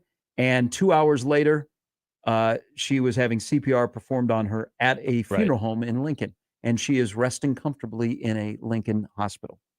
Comeback player of the Somebody year. call an ambulance, but not for Constance. That's right. For Peter, for Nick, I'm Gary. Crossovers next. Live from the Host Coffee Studio.